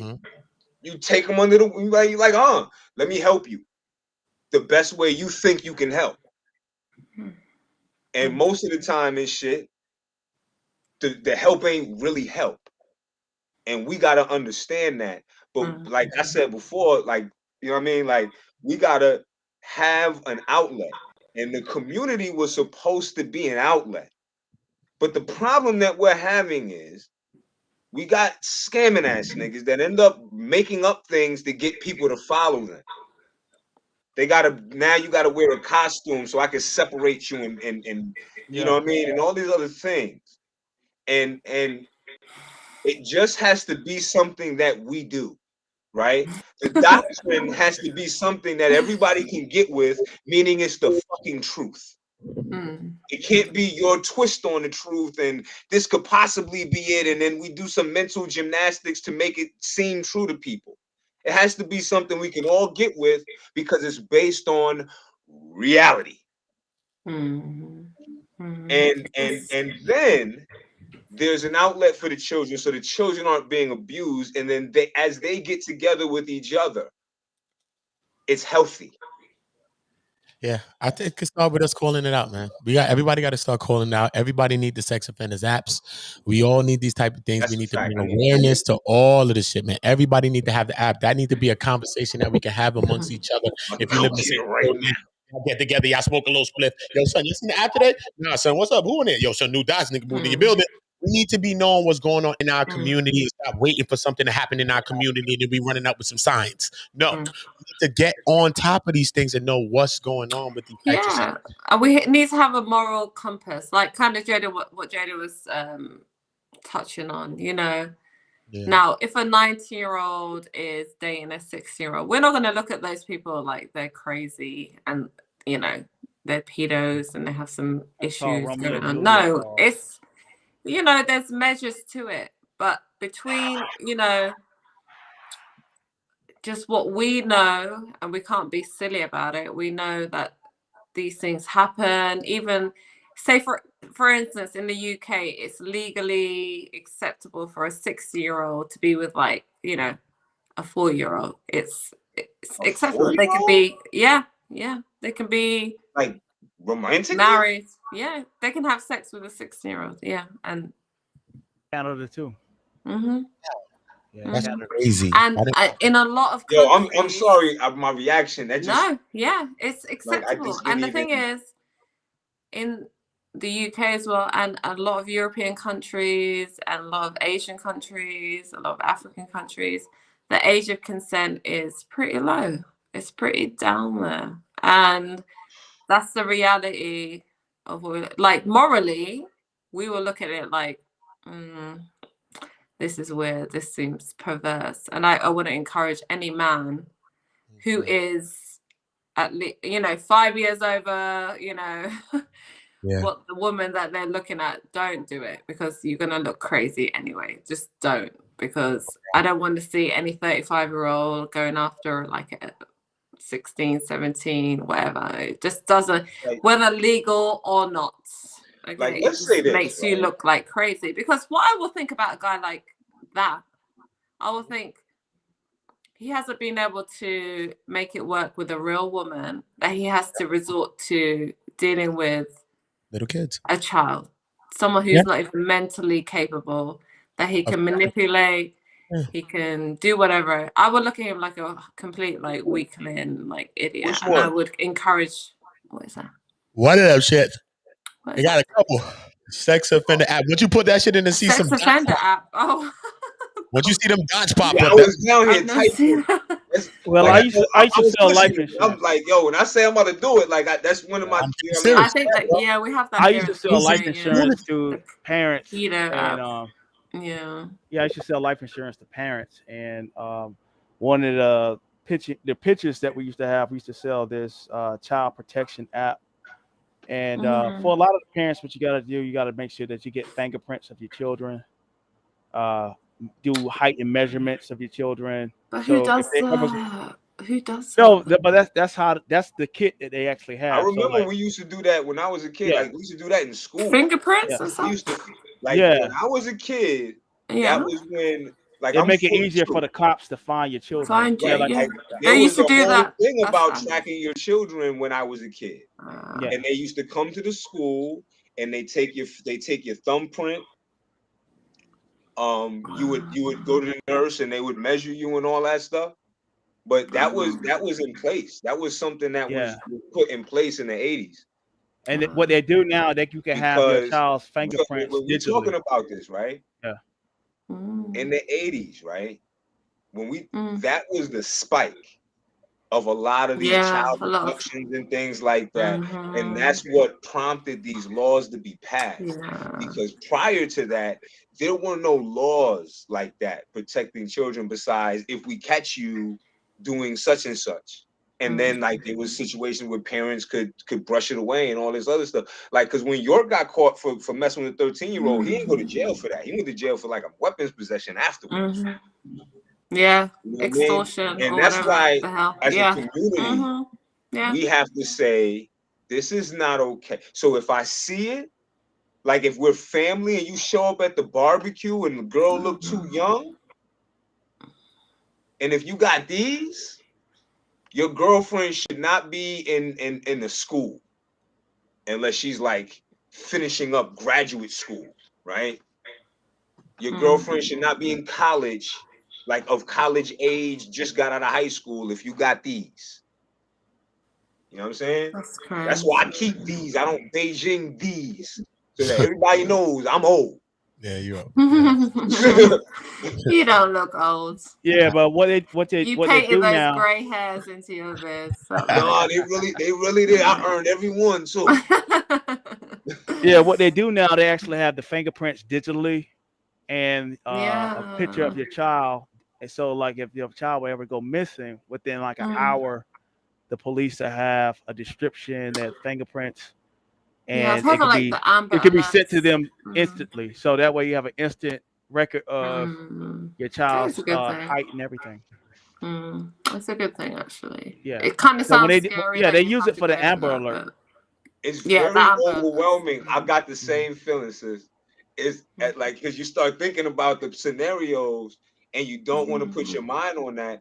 But yeah, because like the world where someone like that is not able to just lie it away, then it gets worse. Because these because once you act on certain things or you fix your mind around certain things, and that's the thing, like because there's gonna be brothers and sisters who are gonna watch this cast, and then they're gonna say, "Oh, that Frankism shit kind of because I done fucked up in life, right?" And there's another thing, right? This is one of my philosophical beliefs, right? I don't believe in heaven and hell. And this is why I don't believe in heaven and hell. Because based upon the belief in heaven and hell, then you have people who've made mistakes and they feel like there is no redemption. So they continue down the same path. And, if there's an afterworld, I don't think that's my concern right now. And I don't think it should be. I think that my concern should be not fucking up anyone's day. And unless they fuck mine up. And if they fuck my day up, best believe your day gonna be fucked up too. You know what? I don't really believe in a heaven or hell, or like I don't adhere to any kind of religion. But I really hope there is a hell. I really hope there is a hell that they've told us about. The most disgusting, darkest, torturous place for people like this. I want that to happen. I want there to be a place like that. Actually live in I want there to be a place like that. I really do. I don't think, it would be fair for people that go through their life and thinking they can do whatever, treating people however, doing the most disgusting shit to people and thinking, I'm gonna just on my death, I'm gonna pray for forgiveness, and it's all no. I want you to go to fucking hell. Like, I want there to be a hell. I want there to be a place where people like this are gonna rot and be in agony for the rest of their life because they've chosen to do these things. I just want there to be a place like that. I really don't know how. If someone turns your name into shit, you ain't right. Yeah. Like, I feel like if you die and your name is shit in the world. Redemption for what? Killing a child, killing a baby, stabbing your children to death, killing your brother. Like, what the hell? Like, why is there redemption in that? I don't get it. I mean, but that's why I go hard on that whole thing where I don't feel like you can say they brought a doctrine to people that did good, that people perceive as, something good happened to them, and then say that absolves them of the wrongdoing they did throughout their life, even in that office. Like, I don't subscribe to that. Exactly. You know what I'm saying? Like, you went on a killing spree all week. You killed 30 people. You killed children, women, men, all that, right? And then on the Sunday, you can say, "Forgive me." I don't feel like what that. the hell? I have a friend that's a doctor, and he's an atheist. And 1 second, I'm gonna be right back. He talked about the fact that me and he was talking about whether afterlife and everything like that. But I asked him about ICU. Like, when you're in ICU and you seeing people die and cross over, it'll change your perspective. Even he had to admit, like, people start seeing their family members. I was in a room when my father was dying, and people that's already passed on in the family, that's what he's seeing. He's seeing individuals that's already on the other side.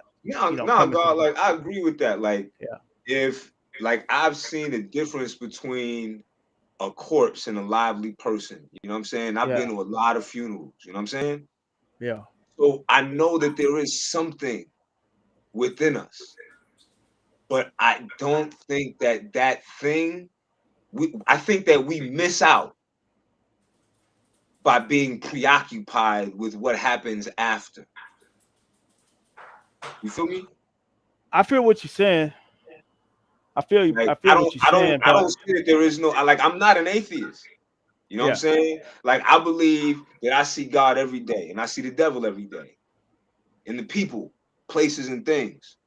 Mm-hmm. You know what I'm saying? But I don't get preoccupied with it. Yeah, I think the afterlife is something that is to be seen. Like, when I had one supernatural experience in my life, and the only thing I asked God, as like, am I dead? He said, it's not for you to worry about. So me worrying about the afterlife or death and everything like that is not my daily concern. And I think that's where depression comes from, or limitations come from, or the fact that when you hold on to that thought of, like, limitation and death, that's what paralyzes your life. Facts. And or anything that could go wrong, like. Yeah. Like, it limits you from actually being the ultimate you, because you're always thinking that I'm gonna die if I do that. I'm gonna suffer tragedy if I do this. So what happens is, a lot of people, they'll be suffering a lot of limitations in their life based upon their own thoughts of their own demise. So I agree with what you're saying. I agree. I think some of that be a lack of willpower too. Like people want to do things, but then they don't have the will to do it. So then they come up with different reasons as to why they should. Yeah, but it's just like when you're talking to somebody in a depression, and like I used to be a personal trainer, and one of the main things I had to do with people was actually inspire them to see the possibility of a better day. Yo, look, check it out, God. Check it out. Right? Yeah. I just lost I've lost about 60 pounds. You know what I'm saying? In the last, like, since the pandemic and all that. Yeah. I did the same thing. I did a lot of that too, bro. And I understand exactly what you're saying about, especially with fitness, because I was like, yo, I was fat since I was maybe 11 to 12, right? And then as I got older, I kind of slimmed out a little bit, but I was still fat. Yeah. You know what I'm saying? So I got to my 40s before I could see my abs. You know what I'm saying? Wow. So and here's the thing. Throughout that entire time, I've always been active, and I've done martial arts, and done different kind of training and things like that. It was just figuring out how to put that together with not getting injured, having the right diet, and doing the right exercise. Because injuries make you depressed too. Oh yeah, yeah. You know what I'm saying? Like, I suffered an injury recently, so I know what you're talking about. Yeah, like I'm glad that now my I've been injuries are like little minor sores and stuff like that. Like my knee, like I was doing some yoga shit, and I think I banged my knee, like my knee doing the crow pose or something like that. And I thought I like the way it felt. I thought I fucked something up. You know what I'm saying? Yeah. But then I just relaxed, and you know what I'm saying. I didn't let my mind start adding to it. You know what I'm saying?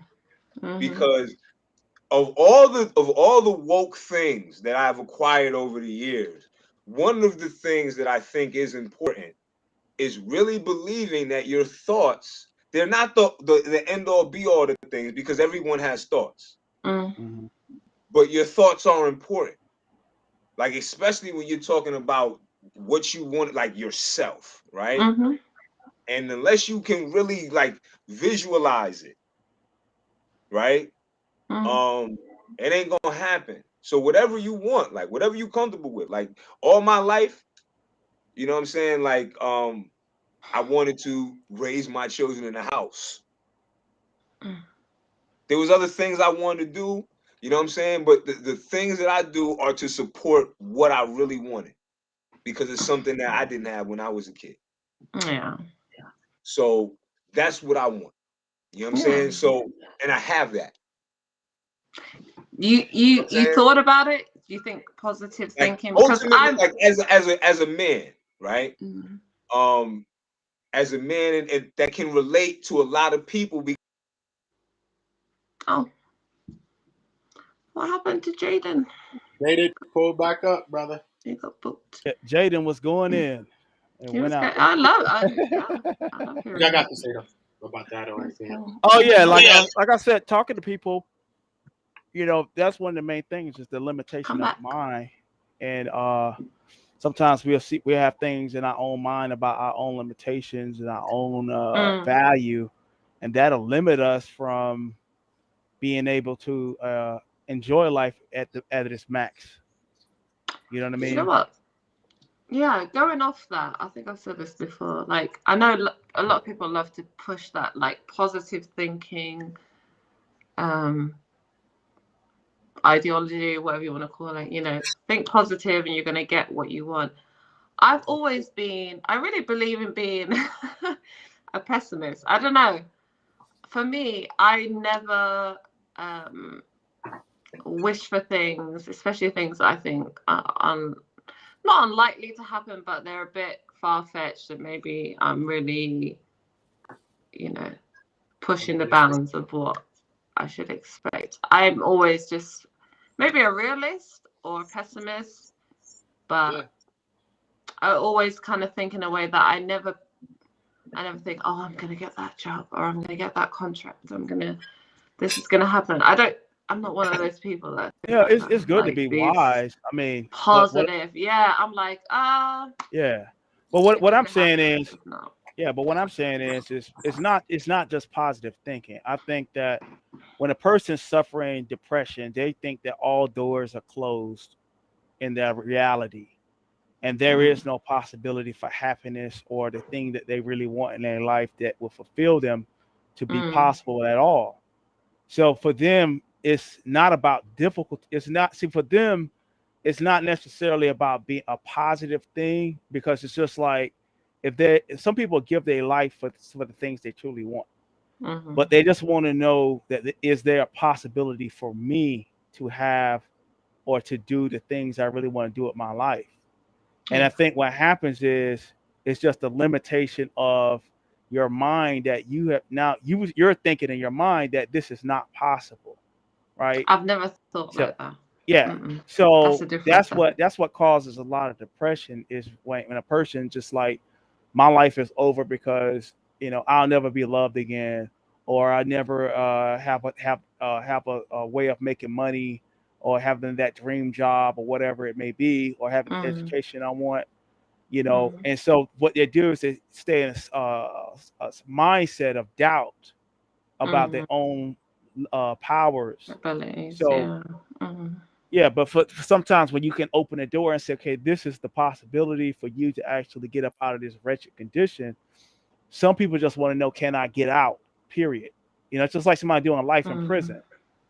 But the thing is, they want to know, like, can I get out of prison? That's the whole thing. Is there a way for But me to is it get up out? to you? But that's the thing. I always feel like these big decisions, someone who's in prison, they can't tell you whether they're gonna get out or not. It's really out of their hands.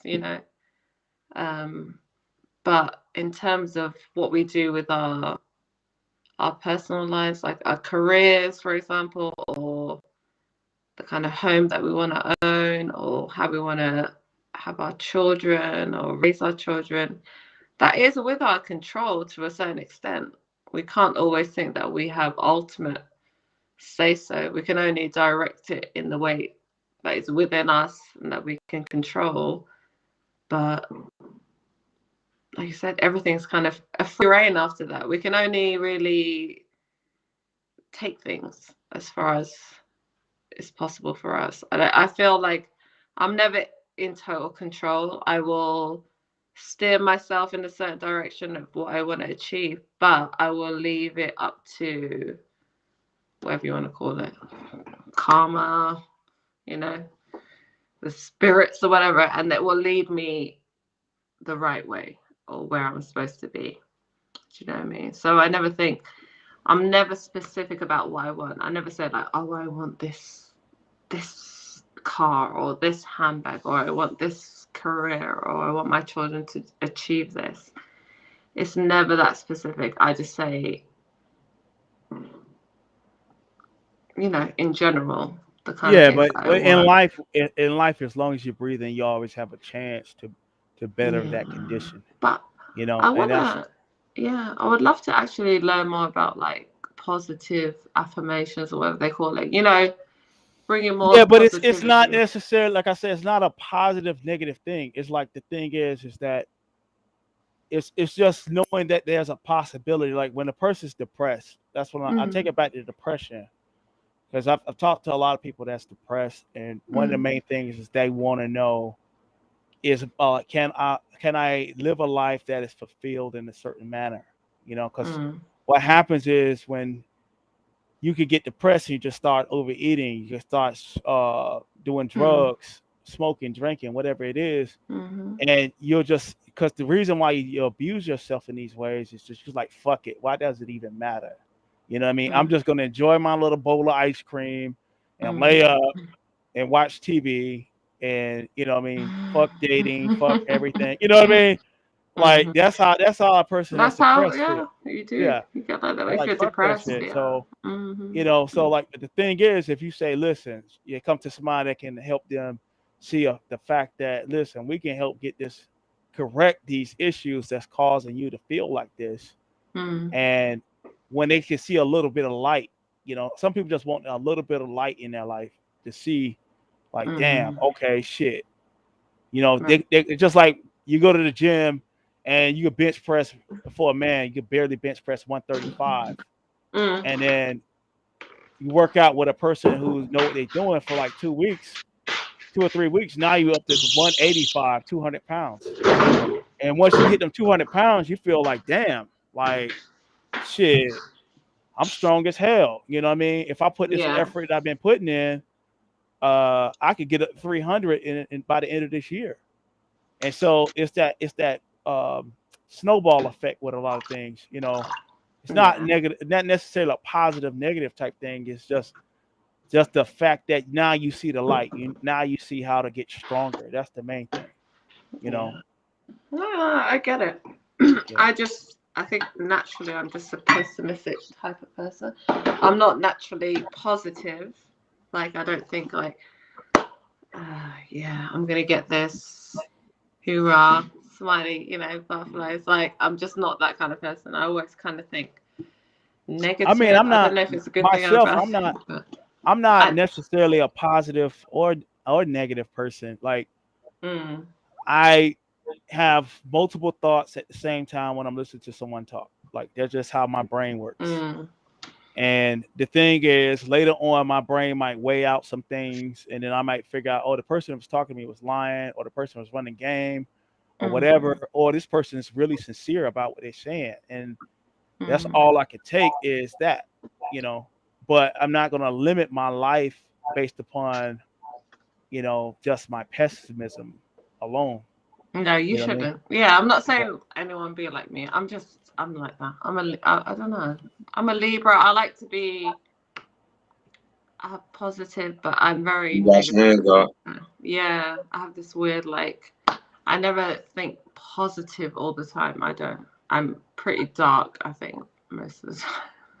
Which isn't a good thing either. I'm not saying people do that. But I'm just saying, it helps me in the fact that when I'm disappointed, it's really not that bad. Like, if things fall through and don't go the way that I want them to go, I'm not completely devastated or go into depression about certain things. I already see it coming, and I'm just waiting for that to just be realized. And then I'm like, I already knew. Sometimes you got to make that choice of whether or not you want to live.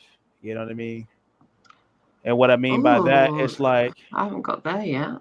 Whether or not you want to live. Yeah. Yeah, that's a drastic one. Yeah, man, it's real life. Sometimes you gotta make it like shit, Some people. I'm gonna live in this moment. I'm gonna experience love. I'm gonna experience success or whatever it needs to be experienced. But I just can't stay in my darkness and let my life pass me by, because of my doubt. You might have some good things in front of you to let go because of your own doubt, And like, I used to listen to a guy named King Noble years ago, and one of his favorite phrases was, "We got to get rid of fear, lack, doubt, and limitation." If anything he said was right, that was right. And get rid of it, guys. I don't have those things. I don't have fear. Yeah, but I'm saying, if you if you're in a place of darkness, you want to. If your darkness is stopping you from experiencing the best of your life, then sometimes you got to get beyond that shit. I know, and I think as humans, I think we forget. I lost my abilities, our limitations. In March we don't 2019. really like to look at other people's fragilities and what they can tolerate. Like, it's completely different from us, Sometimes some people can only handle probably half of what we might be able to handle, or emotionally they can't handle certain things. And I think sometimes we forget that because we put them on the same standards as us, and we have to realize there's a lot of people that are very much more fragile than us and have to yeah, really be taken care of when they go through traumas or, you know, emotional stuff. It's not as easy for them to bounce back, you know, and that's why things like medication and therapy and psychology, like all that is just abundant now. Everyone needs to be in therapy. Everyone needs to have these, you know, these tools in place where, Yeah. you know, some of us, we probably never really had to do that because we're a bit more maybe tougher, It's or like we being think in we're it's tougher. yeah, it's like being But, in a nasty car accident, mm, right? And I remember I was 23. Guy had That's crashed into true. my car, and My car accident was you crazy. could be traumatized from that. And like yeah. for like a couple of years, I chose, and I was working and making good money, and I chose to walk for a Mm-hmm. few years, you know. But eventually, I had to go beyond my own fear of, you know, What driving happened? again. You know what I Yep. mean? Eventually, I had to get in that car and, you know, and go out there on my own and drive. Yeah. You know, Life is like and that. that's the thing. So one day, like when I actually overcame like just like that trauma, for example, Yeah. uh, I had to re- I had to realize that one day I got to get in a car by myself, crank the ignition, take off, and go whatever destination I had to go to. But Mm-hmm. over time, the trauma it went away. But you know, the thing is, I did put it off, and there's some things I did miss out on because of my trauma. You Mm, know, not wanting to drive like that. But mm. you know, it's like with anything. You know, Yeah. eventually, like some women been through some On the traumas road, with right? men, and it comes down to dating. You know what I mean? It's like eventually, you know, hopefully you'll be able to get over that and find a decent person and realize that that was just a traumatic event that Yeah. you It's experienced just, instead it of depends. Like everyone deals with trauma in different ways, you know. yeah. Someone You like gotta you, trust the who's been healing in a car process. accident, yeah, you might never Yeah, want to it's a drive healing process again. too. You might, Trust the process, and yeah, it don't Yeah. have a set yeah. time. It could Everyone take has to go through days, their own, it could take years, it could yeah, take months, but you got to trust the yeah. process. And that's And the if you thing I try to do about, jump the appreciate the process. process, then something yeah, gonna happen. yeah. Yeah. You know what I And mean? that's the But thing. It's you about got to being but patient and understanding people's personal journeys, you know, and not trying to yeah. pressure them. Oh, get over that.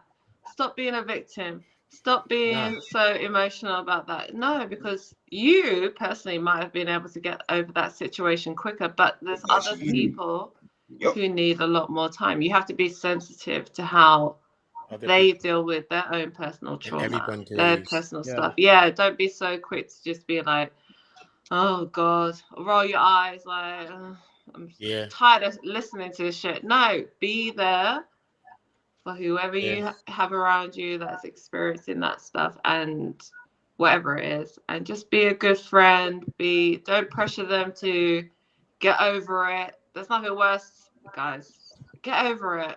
It's fine. Don't worry about that shit. No, if it was that easy, that person would have done that a long time ago. Do you know what I mean? Yeah. Don't say that to people. Let them go through the process, even if it takes them 5 years. Okay, fine. You know, a lot of I'm times gonna people still say see. that because they're tired of dealing with the person going I through things. know They're it's not willing to exhausting. I know, but it's not for be you because imagine right. how the actual person is feeling Right. Sometimes Yes. that's if you're going through dealing it. It's with not about you. No, that's the thing. A lot of people get so selfish. They're like, oh, I don't want to hear this anymore. And I get it, but if you don't want to be a friend to that person or be a support to that person, then step aside. Don't, you well, know. I would say this, right? Everything is draining and you It can is. do what you can, but I found that Yes. when I'm really going through it, I pay a lot of money in insurance and I don't even fuck with doctors. I But really just Jaden, pay that insurance just Yeah, for me when I too. feel crazy. I exactly. could go Because to they it want there to and I pay don't gotta somebody worry about else to listen to your shit, right? it. Right. They want to pay someone else. They're like, go and talk to that because I don't want to deal with it. Go and talk to that therapist. They know. They've heard it. Like, go over there. But Right. for me, And if you you're want a in my yes family, man, I want you to talk therapists to are great yes me. men. Yeah, I want you to know, even if you don't really tell me what's going on, I want you to know that even if you can come and I can be just a support there, not just like, oh, I come back from therapy and I don't know who to talk to. No one knows what's going on. I don't even know anyone here who can even understand what I'm talking about. That's crazy. No, you have to be able to talk to some people in your family, absolutely, friend circles, even find people online, groups that you can speak to, and then I sometimes totally, you gotta find people that's going through what you're going through. I totally support that, when it comes to people dealing with trauma. Yeah. And so, like, when it comes down to the trauma in general, you know what I mean? The main thing I want the person who has received the trauma to know is that they're not alone, and also that they're not strange, or they wasn't gullible or a fool for, they're not some say for weirdo. for falling in love, or they were just dumb, or they were just didn't have no game or no shit like that. You know what I mean? Because it's just like you get conned by a con man, and then you just like, how stupid could that be? And how could I fall for that? You know what I mean? And it's just like a lot of times these cons are ran based upon, trying to playing into your naivety about how evil man could actually be. You know what I mean? Some people just are evil. Some people are just fucked up. Some people go down to a level of an animal. Yeah. And then you have to expect from them what you expect from an animal.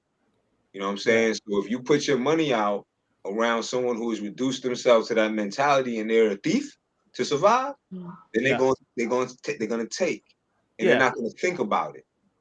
If you know what I'm saying, like there's a matter of different thing we got to get into, but you get the point.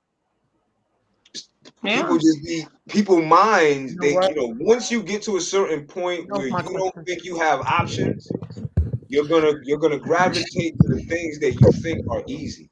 This is my question, right? You see, dealing with after dealing with the situations like you're dealing with, right? Because everybody are dealing with situations, right? How do you go about the process of after you dealt with this person for like a year? You spend time, just investing your time, you invest in your heart or whatever it is if you're dealing with a person. How do you go about healing from that person, Kat? How do you go about that? Because that's even a process in itself for you to get down from that right there, right? Because you kind of believed in this person in somewhat senses, and this person is just, How do you feel? Do you know what? Yeah, just going back to what we were talking about earlier, what we started this off. Honestly, how I felt after that whole situation, I really wanted to just be like a complete anti-relationship, anti-love. I really wanted to be like just a bitch to every guy that I ran. I was like, nah, I can't do this emotional stuff anymore. I was convinced that I could not. In my 40s, I'm just like, nah. The next person I meet, I'm gonna probably treat them like shite. Like bloody shite. Because I'm so angry and bitter. Yeah, but I was like, nah, don't be like that. That's not fair. Take it out on the person you should take it out. And I went on my little tour of my roasting tour. So I did that. Got all that out of my system. And then I felt better. And I've been, honestly, I wasn't expecting this, but I swear I've met the most amazing guys over the last couple of months that I never knew. Like, really, I never knew like that. And it's restored my faith in men. Like, honestly, obviously you are one of the. Seriously, I have to say this. I'm probably going to try not to be emotional, but you're one of the best guys that I've met in a long time. Like, seriously. And Octavius, Jaden, you seem like such a sweet guy. That's what I want. I'm really an asshole, but well, we good here. I'm intellectual, so I can get over that. Yeah, good guys. Do you know what I mean? Like, positive guys. I swear. Oh my God, I'm good. Appreciate you. honestly, I have. Yeah. And Yeah, but it's like this though. Like I remember I was 20 years old. Well, I was 20 years old, and it's like it was like no, I was 19 at the time. 19. Mhm. Bert had a bad breakup with a girl I was with for 2 years, and I was headed off to college. So I went off to college for like a year or so, and in college, I listened to a lot of the pimp tapes and Too Short and all that kind of stuff. I was at the college preaching pimping, like simply preaching. Like He said preaching. I was preaching pimping. I was teaching other guys how to be a player and be oh, but I was so fucking dark inside, like, and Yo, you know what I my mean? nephew's And going through that right yeah, now. yeah, I was so My dark nephew's going through inside, that and then like right the as we whole thing speak. is, why does my camera never work? the whole thing is, You don't see it? I fell in love with. I ended up by accident. I fell in love with a girl, right? One of the best experiences of my life, and then it just let me know, like, damn, you know, the girl who damaged me for that short period of time, you know, shit, she was depriving me of Love. this experience the whole time. You know what I mean? And then, like, for a lot of people that's going through depressions or breakups and stuff, there's people out there right now praying to God every night They that send them someone. a person like you will come their way. But the thing is, now you on this dark shit. You know what I'm saying? Yeah. And Yeah. and the thing is, as long as you in that on that frequency, you miss it out. You know what I Yeah. mean? Yep. It's scary. too. And Like the you know, world like that it just, you think yeah, is yeah, really just the world that you think. And if you switch yeah, frequencies, life could be different. yeah, Like everything you have, everything that you need is there. yeah, You just gotta take advantage of it. You know what I mean? Mhm. yeah, Yeah, man, it's true, man. Why we yeah, gotta be careful about this motherfucker, man. We gotta be careful. You gotta understand, yeah, man, depression is real, mental health is real, all of these things. A lot of us suffer from things and not knowingly. We just so strong as a people that we just take everything on the chin. We don't go to the hospital for some shit. Like, nah, this just my leg. You see the man walking with a wild limb, broken leg. You're like, yo, you ain't gonna go to the hospital for that? Nah, I think it's the yeah. Lord. Come Yo, on. We be too tough for our own good. I'm 40 right now. Now we be too tough, man. And I got a you babies. I'm bent foot 41 next because week. I ain't want to go to the You're doctor. all I'm my 42. toy boys, For I real, think. I'm 42. But You 42 now? I'm Or you 1979, baby. Right? is But he? No, you're Okay. 79. I'm 80. I'm I was older born in than you. He OG. 1979. He OG. He OG. He the OG on the panel. I'm He Oh, like, 80 you're so a little also. bit old. You're 41. I'm Yeah, 80 also. whatever I am, I'm you 80 41, also? 42. I be forgetting. Oh, I'm fucked up with I'm math. 41 next The Oh, week. that's math what's pertains going to me. I on be screwing there. up. When I Okay. was younger, I thought I was older. When I'm older, I think I'm older. I don't know. I'm 40. Whatever works out, I'm 46. And Prime got us Trump. Jaded and Prime got us Prime is a baby. Where are you, Prime? But Baby? I feel like it's there. Like I've been in places where it's been dark and all that, right? Mhm. But Yeah, I've been in some dark places. sometimes you gotta understand that everything is in you. Yeah. Mhm. And the Yeah. things that happen to you do Mhm. not define you. Yeah, Right. The thing, Yeah. so like if you got scammed, that doesn't make you a sucker. Yeah, don't That make you means that yeah, you encountered a a scammer. predator. Yeah. That's Mhm. what it is. You know what I'm saying? So Yeah. now you've learned something about the world.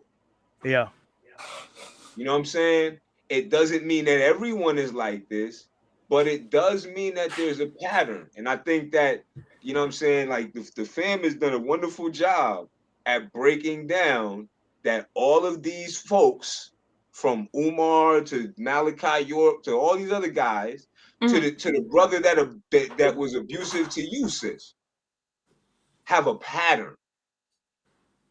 And there's a pattern in our community. And the way that people speak about Black people, Mm. right? Mm. And feel comfortable speaking about in public. Cause that's something crazy, right? So I might have a bad situation and based on you, right? But I'm not gonna get in public and say, all black people at this and this, and then no. You know what I'm saying? I might be able to rationalize that all people in a certain area are, but it's very hard to rationalize that all people of a race are a thing unless that group of people is being manipulated by something outside of itself. How about being manipulated within yourself? Because you know what, I'm going to say something probably very controversial. Okay. I agree with that. I agree with that wholeheartedly. I believe like African Americans are the biggest cult followers in the world. Listen, when I was a kid, if you didn't have a pair of Nikes, you was off. You came to school with some ponies. Oh yeah. You came to school with some Spaldings or some British shit Nikes like that, right? You was off brand, and you was basically shunned. Like you had to be at a dunk in 5th grade if you walked to school with some ponies and people fuck with you. You know what I'm saying? So then that communicates. Or you gotta have the best G.I. Joes so nobody paid attention to your ponies. You know what I'm saying? But yes. Before I got a high top, I had to see if somebody else came to school with a high top because I didn't want to get the flaming if it didn't go over right. You know what I'm saying? Yeah. Like my mom's made me wear hammer pants. So I don't want to wear no fucking hammer pants to school. But they were like, yo, I don't want to wear these shit. You know what I'm saying? Like that was my mom's in her Hotep shit. Like, you know what I mean? Like she got me walking around looking like a Nubian back in the day, man. But you're right. There is we struggle with individuality, and we struggle with what is blackness, what is allowed, right? What kind of music do you listen to? Do you like? Is that allowed? And then if you don't have allowed, yeah. but watch this. But if you don't have the family structure, right? Because the family is going to ultimately impact who you are as a person and what you subscribe to, right? Yeah. So if you don't have that, like for me, when I was a kid, my mom was divorced. She lived in a different state from her parents.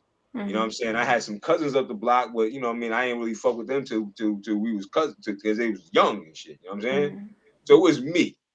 You know what I mean? All my sisters are like, 4 and 5 years younger and more. You know what I'm saying? So then you become more susceptible to, well, what am I supposed to do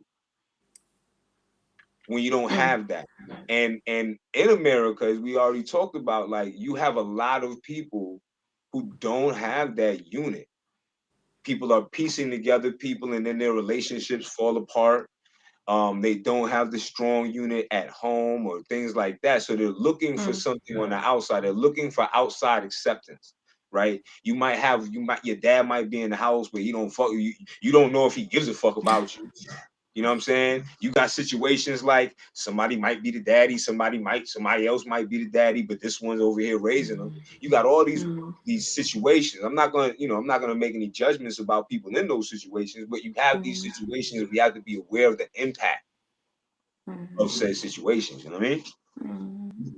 And I think that's one of the biggest things that we struggle with is how do we get over that and get over those generational cycles of because the culture that's outside of what you learn at home, it's not real.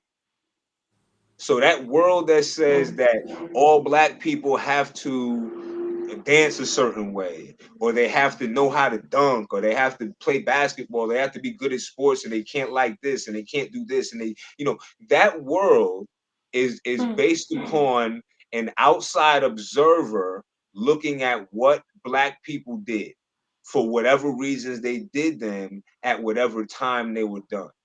It's not an internal perspective.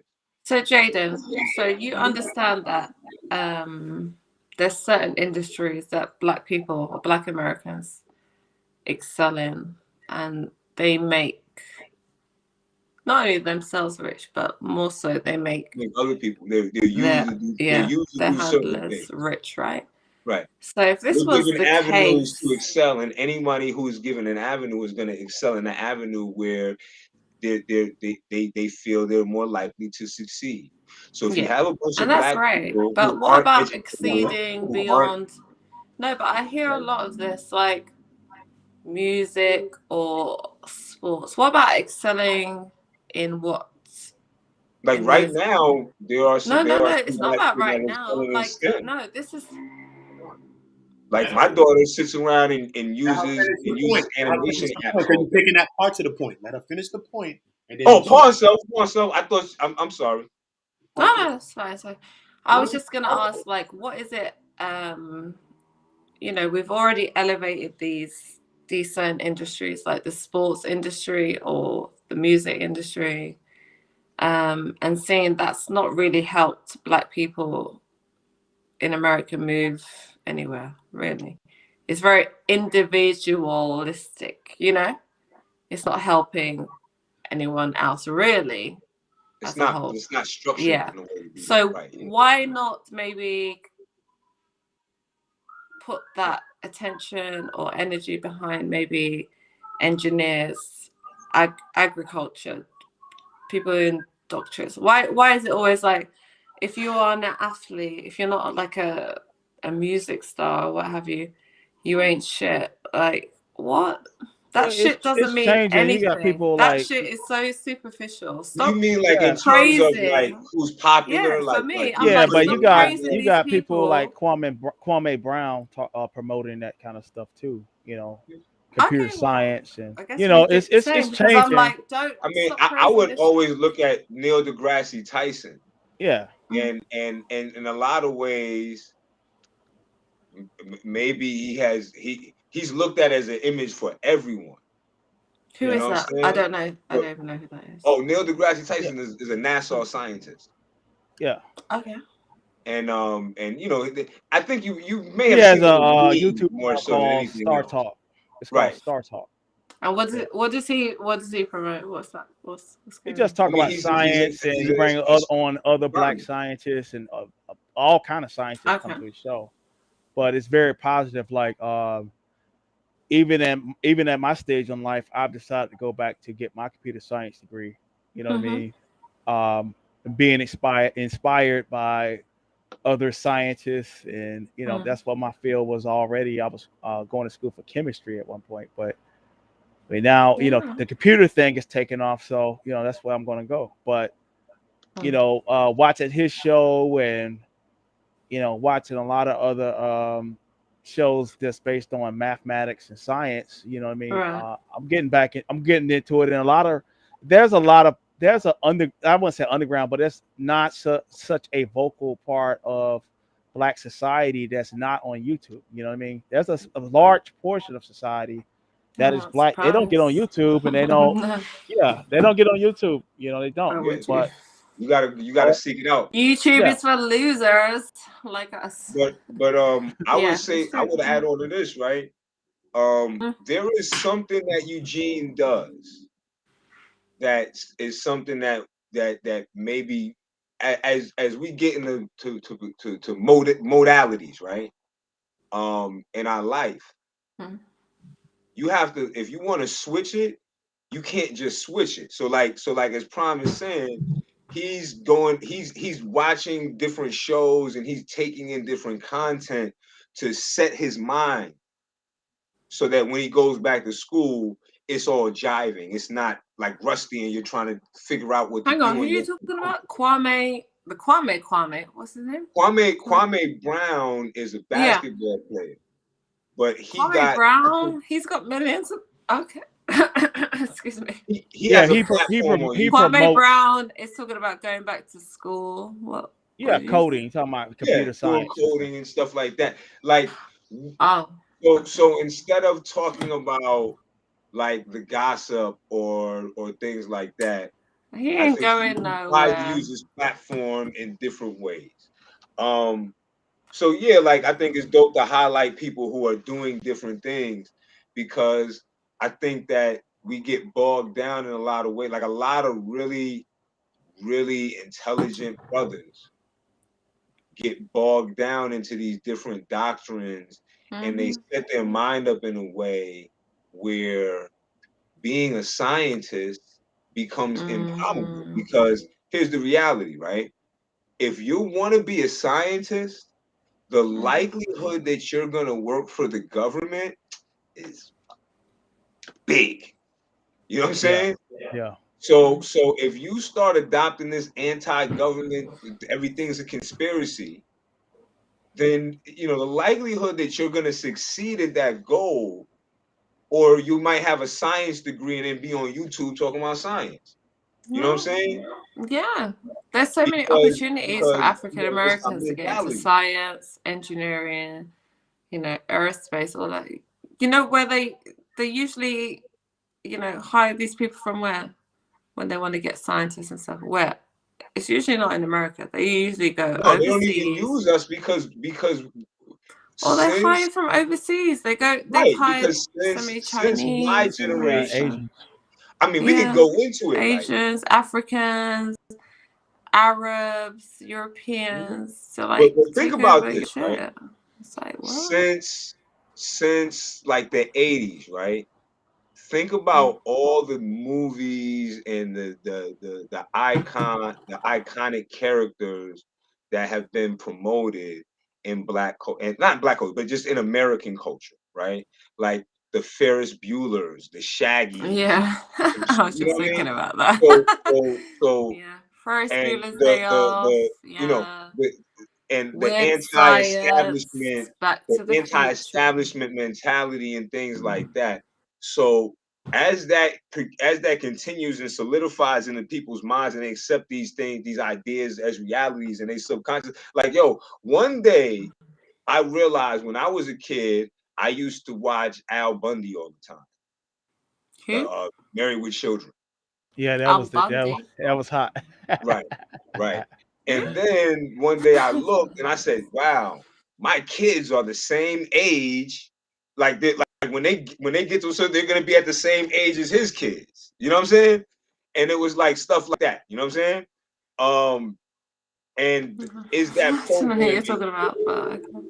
Oh yeah, it's a comedic. Like he was like he was the anti Bill Cosby. Yeah, he was white. He was the antithesis. Yeah. Like the way that. Oh, he fell off. Bill Cosby. Oh, he fell off.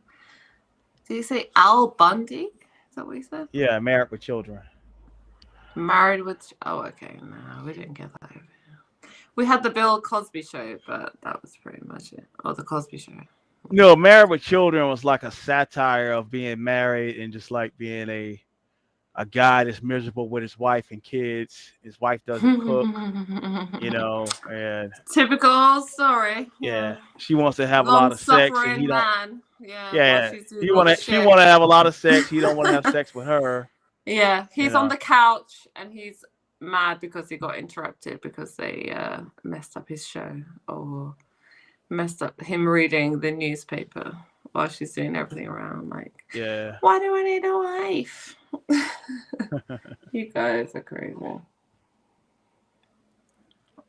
Community, are you still there? I think Jaden wants to get back on. Community. Oda. Oda. Oh, there you are. I don't know. You're back. Did I do something wrong? Did I do something wrong? Yeah, you're talking too goddamn much. Shut it. I'm gonna shut up then. That's the ethos, bro. They keep me right. This restream program. This restream program. I don't know.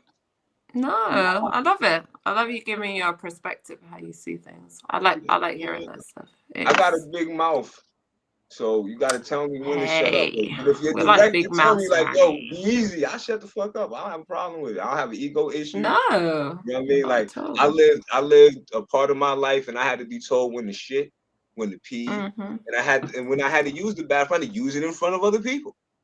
Okay, let me ask you this, Jaden, because you seem like you're. Okay, you're a realist. You tell things how you see them. Now, what would you think about a man whose only thrill or prerogative in life is to attack women, on YouTube? I would be wary of And that attack person. their children, talk shit about their children. What would you say about that? I would say that person is probably going through a lot of trauma in their relationship. And they are projecting their own personal experiences, or their perception of their own personal experiences onto Black women as a whole. So like we talk about a young Pharaoh, and he gets on YouTube and he talks about his baby mother, and then you see that he goes they're back in a relationship, and then people are looking at the girl and they're saying, "You going right back to him," but he's going right back to her too.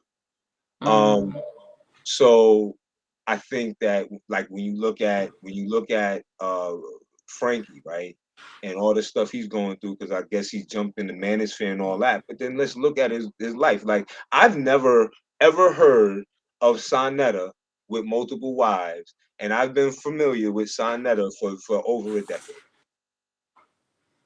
Oh. And I drop in and I drop off. And then this drop in, as Eugene did what he did, I now see that he has he got a polygamous relationship now. And prior to that, it was him looking at, oh man, you got all your wives and you shining, and all that kind of ridiculous stuff. And now he got it. So then now let's do the math. So if his relationship is good, like my relationship is good, I don't have anything negative to say about Black women. I talked to my mother this morning. My relationship with my mother is good. I don't have anything negative to say about Black women. When my grandmothers died, I talked to them and we had good relationships. So when you look at a Black man who has this opinion of Black women, then I have to say, what is your relationship with the Black women in your life? And then why is your relationship the way that it is? Yeah. You got it. Yeah. Take accountability. If a woman's sitting on here cussing you out, it's not because she wants to do it. It's because you're deserving of it. Like, I feel like these guys, there's no accountability. Oh, why is this woman doing this to me? Why is she so mean to me? Why doesn't she respect me? How about you look back at the way that you've treated her, or how she's got to this point, And a lot of men don't like to do that. And that's a problem. Yeah. There's no accountability. They don't want to stand up and say, okay, she has become bitter and resentful and this way. Even though I don't believe she should always stay that way, but at the same time, you have to understand why she might have got to that point. I have a question. Because, yeah. Now, how does one receive accountability? Like, when someone's being accountable to you, how do you know that they are, and how should one receive it? It's not about how they should receive it. For example, if I tell you, okay, I'm feeling this way about you, I feel like you're not doing what I expected of you, you're not pulling your weight, I'm just using an example, you're falling short of what my expectations or what you maybe agreed to do, and you don't fulfill it, yeah, I'm going to be like, you failed me. Like, you promised that you were going to do X, Y, and Z, and you haven't been able to fulfill that. I will look at you like, you ain't doing your part. I'll look at you crazy for a while. And then when I bring it up to you, and then you say, well, hang on, was that really my job? Or I didn't understand,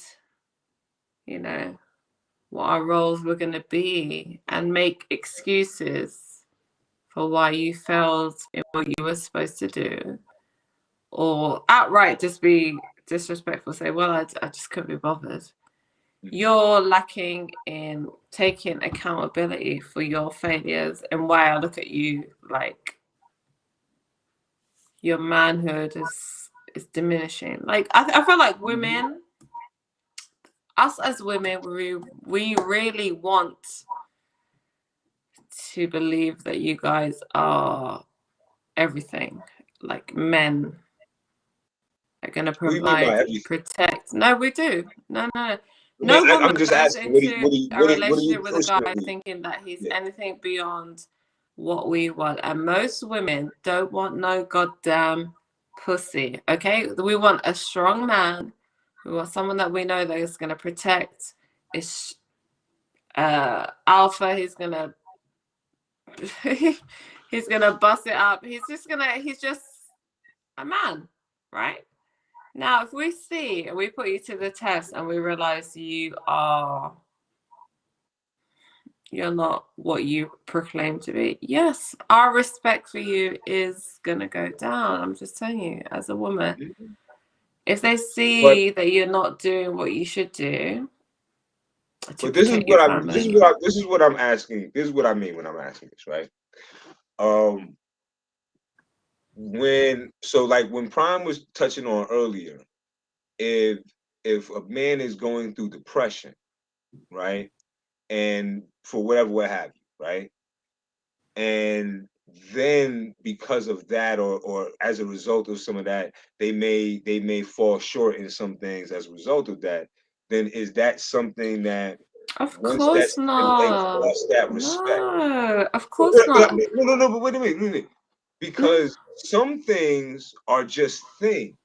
You know what I mean? So it's like it doesn't always matter why, you know what I mean, a dude is not working, or it doesn't Listen, matter why a dude Jaden, no. brings We're talking about. about mental health here, right? We're not talking about if you haven't picked up your fucking underwear off the floor, you know. Yeah.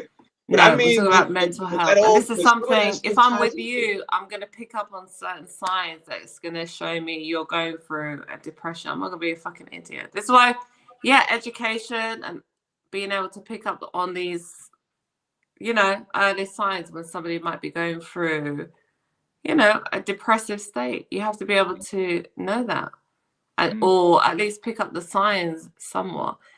You know, depression could be mild. You might be, you know, down for a week or two, and you might be, you know, you pick yourself up. Other people get into really deep depression. Yeah, some people spiral out of control. And you need to really get help for that, to address that. And people need to, we've all been around people like that. We've all probably had relationships, had family, and we've all probably seen at our age as well. We've been around for a while. We've seen that shit, you know, and we don't know why. And sometimes they don't even know why they feel like that. Do you know what I mean? They don't know why they feel so low. I mean, And you I can't just even kind of put your always finger look on at it. certain things. Yeah, they can't even as tell you being why. mental illness, like even things that aren't necessarily that we think of as mental illness or signs of mental illness. You know what I mean? Yeah, mental illness is not like what we think of like the crazy. No. Mental illness can affect all of us. Yeah, it affects most of us in our lifetime, and we just need to be open to dealing with it. I think there's this stigma in a lot of Black communities, like, that don't want to address mental illness. They don't want to get medication. They don't want to get therapy because we look at the crazy, you know, the crazy ones, or the pariahs. Where all these other communities, they love running to their therapists. Like, therapists is like, you know, it's like fashionable. It's a technology that people didn't have. It's like an accessory. I have to go see my therapist. Well, hey, listen, if anyone needs therapy, and hey, I was saying this the other day, you know, we were having this conversation about reparations and how that would come. And I said, you know what? It would actually be great if it would come in the therapy for a lot of people. I know it probably sounded really shady, but I think no, I'm looking at the would chat. be Don't a mind me. wonderful thing. I'm all over the place. I'm listening to you though. Yeah, I feel like therapy and dealing with mental health issues would be one of the the main ways maybe, you know, the whole reparations thing could be dealt with, because there's a lot of people that I feel, who are just dealing with like that whole gender thing. When you feel like it's necessary to bring your grievances out to the whole world and say that Black women are this and Black women are that, especially when it's only true perhaps in your perception. You know what I mean? The aspects of that mental, you know what I mean? Like that's a mental illness in and of itself. You know what I mean? Like there's like, well, you have to like some understand, narcissism okay, mixed when in you're that. You know, dealing I'm with not a people, therapist. You know? you have to, when people are dealing with trauma, no matter where it's coming from, they are going to be a bit manic. They're going to go here and there and everywhere.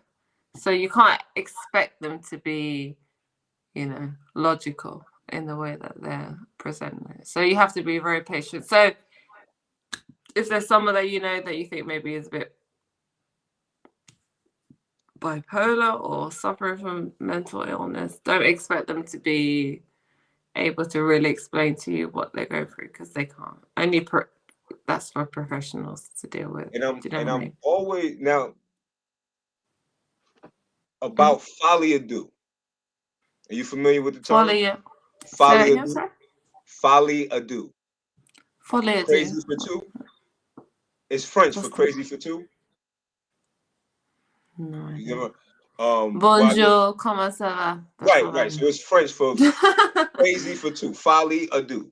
Right. I may be pronouncing it wrong. I was never really good at French. Parlez-vous en sweat. You got it. You can probably pronounce it for me, but what it basically is if you're around someone who's crazy or crazed or manic or delusional, right? There's a possibility that they can pass that on to you. So when I look at someone taking a public platform when they instead of going to a therapist. Well, Jada, it's not contagious. It is genetic. I think that it is. I think that it is. No, it's not contagious. It is genetic. I can show you some videos of Malachi York speeches where he's saying things that make no sense, and you're watching, you know, tens and 50 people or so. Oh, Jada, you can say the same. And then when you talk to them, but watch. Okay, let me go even further, right? You can tell everyone. You can tell everyone that Malcolm X brought into the NOI almost by the way that they pattern their voice, just like him. So everyone that was inspired by or was personally brought in, you start noticing that, like Farrakhan in the especially in the 80s, patterned himself after Malcolm X. You know what I'm saying? Honorable Elijah Muhammad teaches us that the white man, that's how they talk. Right. Young Pharaoh patterned himself after Polite. The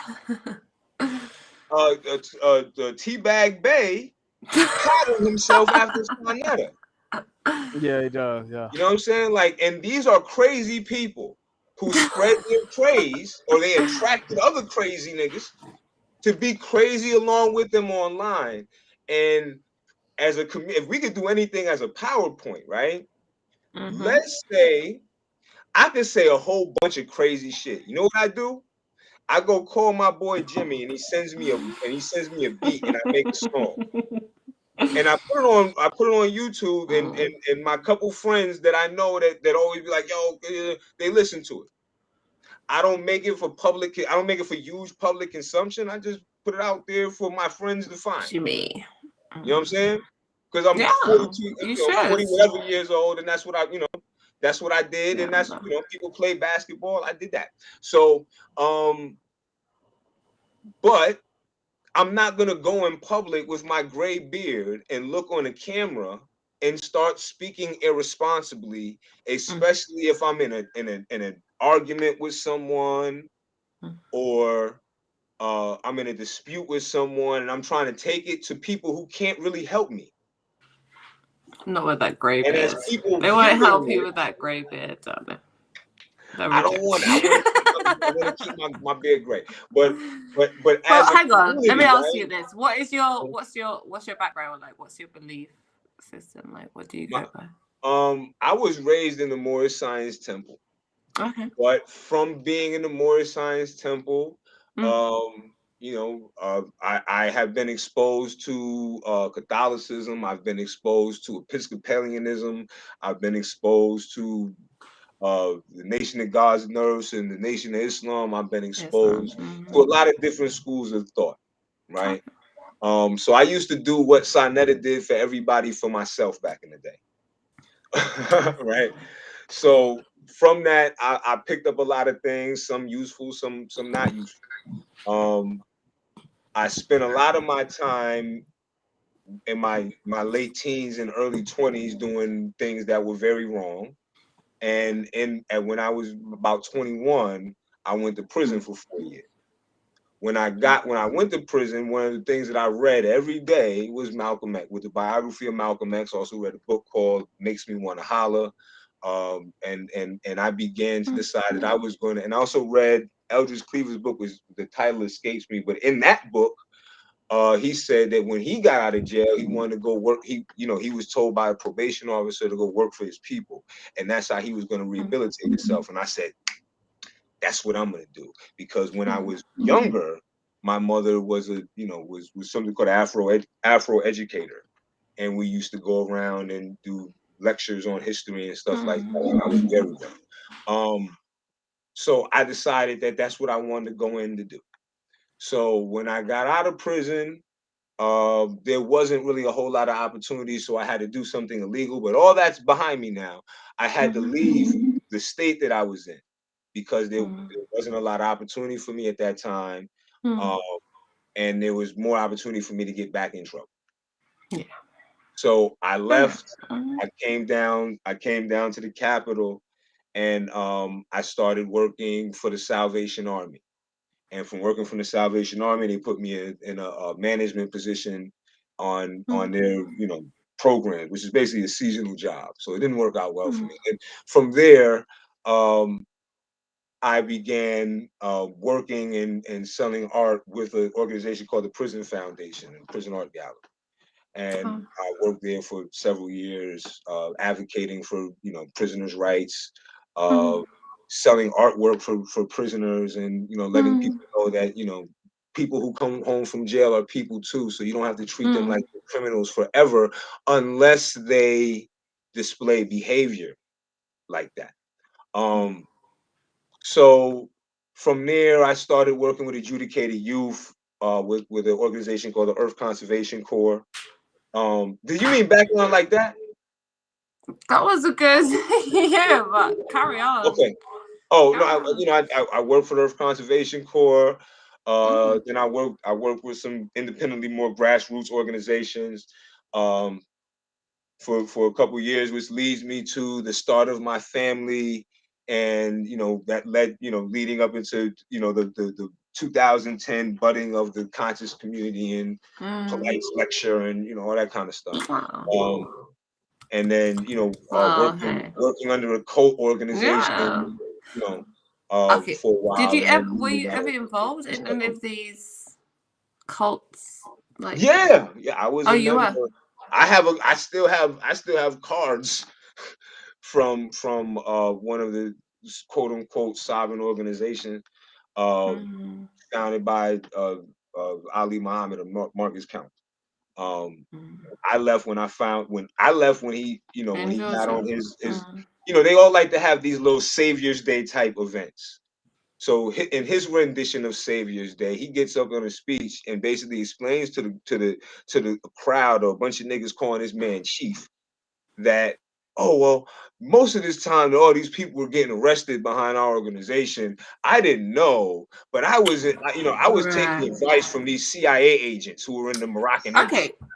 So I left. I said, I can't. Hang on. So Jaden, I asked somebody this earlier on today.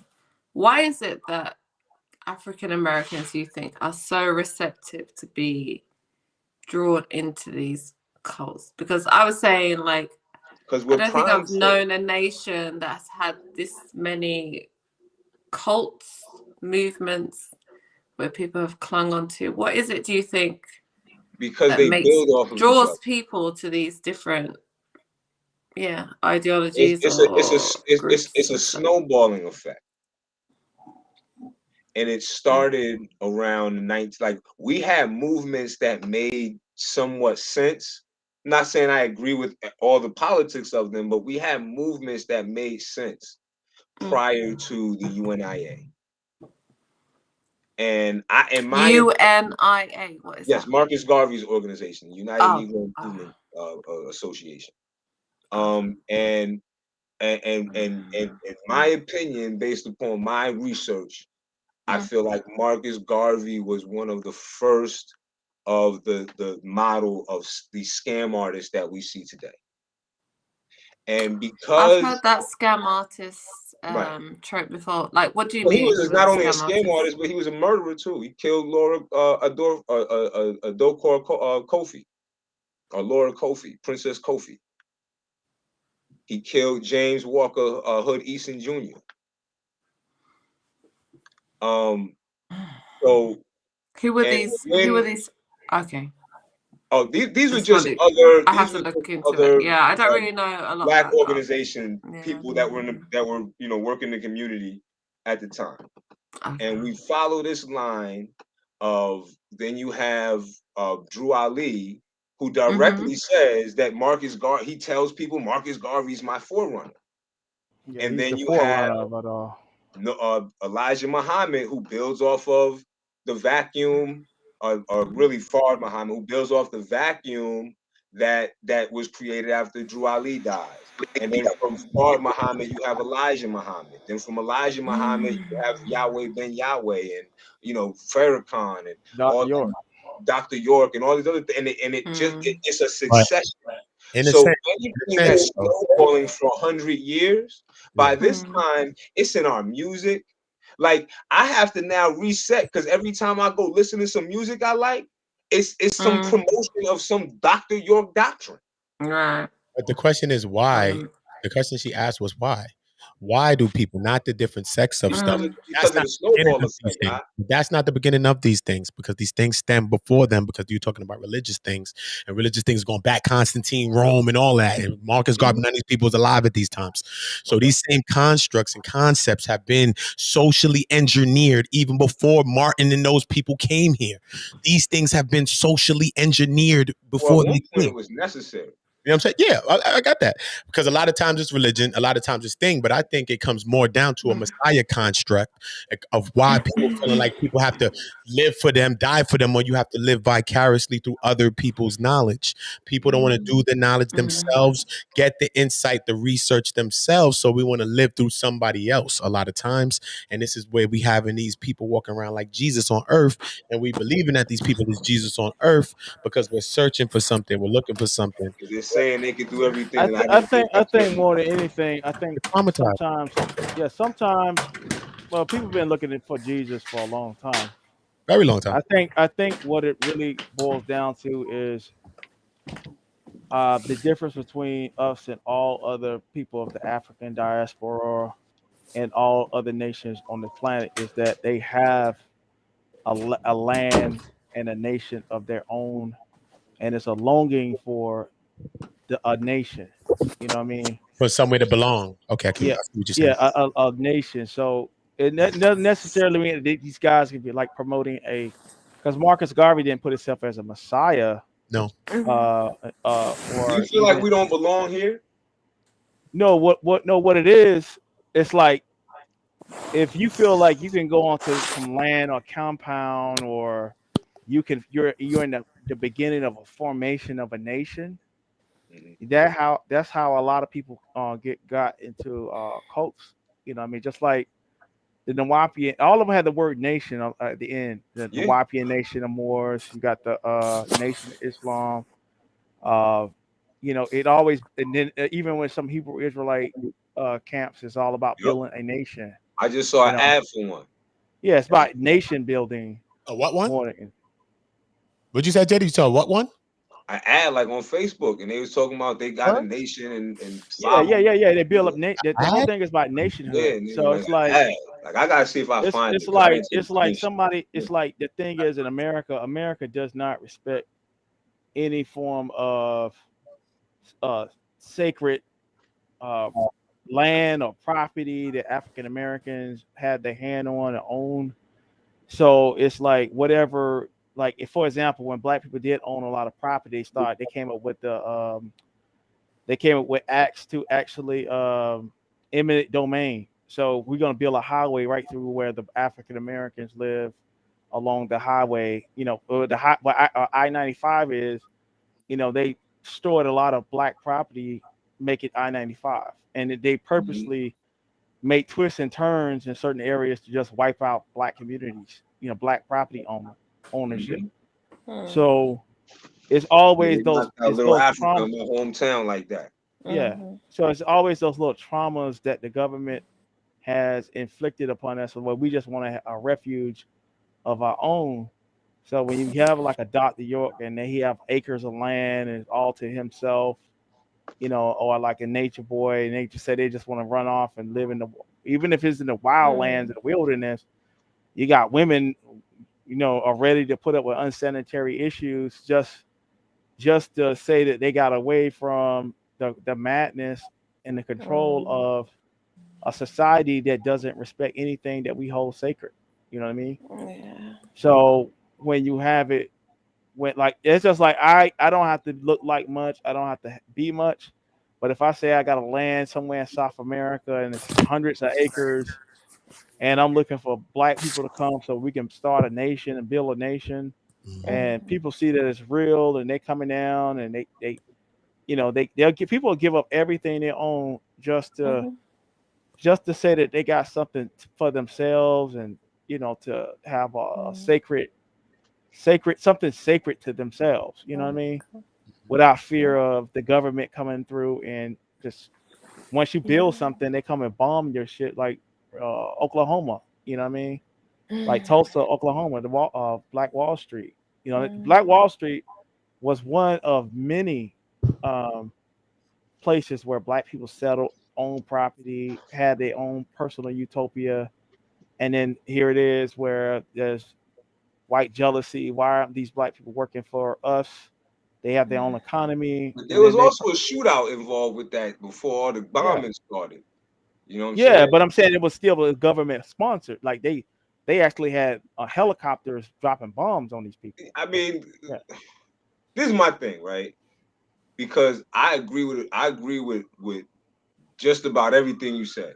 yeah, And I never even put it together like you just put it together, in that there is a correlation between that and the anti-government and the feeling of not belonging. yeah, Because when I think back and I look at history, there was a point in time when we there was some feeling of belonging, even despite, you know what I'm saying? yeah. The treatment, and people just saying, well, them white people are crazy. You know what I'm saying? And I remember being told that before by Europeans are just crazy. And I think that it's a because if you look at Africa, right, there are people in Africa who have the same issues of not feeling like they belong, and you have ethnic groups that are spread across different countries because of the way that the European came and you know redesignated lands and so on and so forth. And there's still wars going on today about some of that stuff, Yeah, right? And spring and new ones springing up. But I feel like I belong here. I've gotten to a place where, yeah, I become jaded. I become so jaded, I took that as my name. yeah, That's a yeah, Oh, title. okay. You know what I'm yeah, saying? That's a yeah, title. That's a description. yeah, You know what man. I'm Yeah, saying? I'm so jaded that I'm the emperor of jaded. yeah. It's affliction, a reflection. Yeah, man. Yeah, like that's me looking back at what I've become as a result of Yeah, believing that we needed a nation when we live in one. Especially we have not exhausted all possible. Like, we just roll over and go for shit in the nation because we believe that one day there's gonna be some nation. Yeah, but why not? Why not? Because there Why are can't already you? established nations. Where? There's already. Shit. I think we got to build our own shit. I don't give a fuck about what nobody built. I want to build our own We shit. gotta build what we gotta contribute in a meaningful way here, so that is ours too. Yeah. That's right. Not Of just course. doing shit for white people. But don't And that's ever give up. Don't give up And- on and- the idea of that. Yeah, you but know?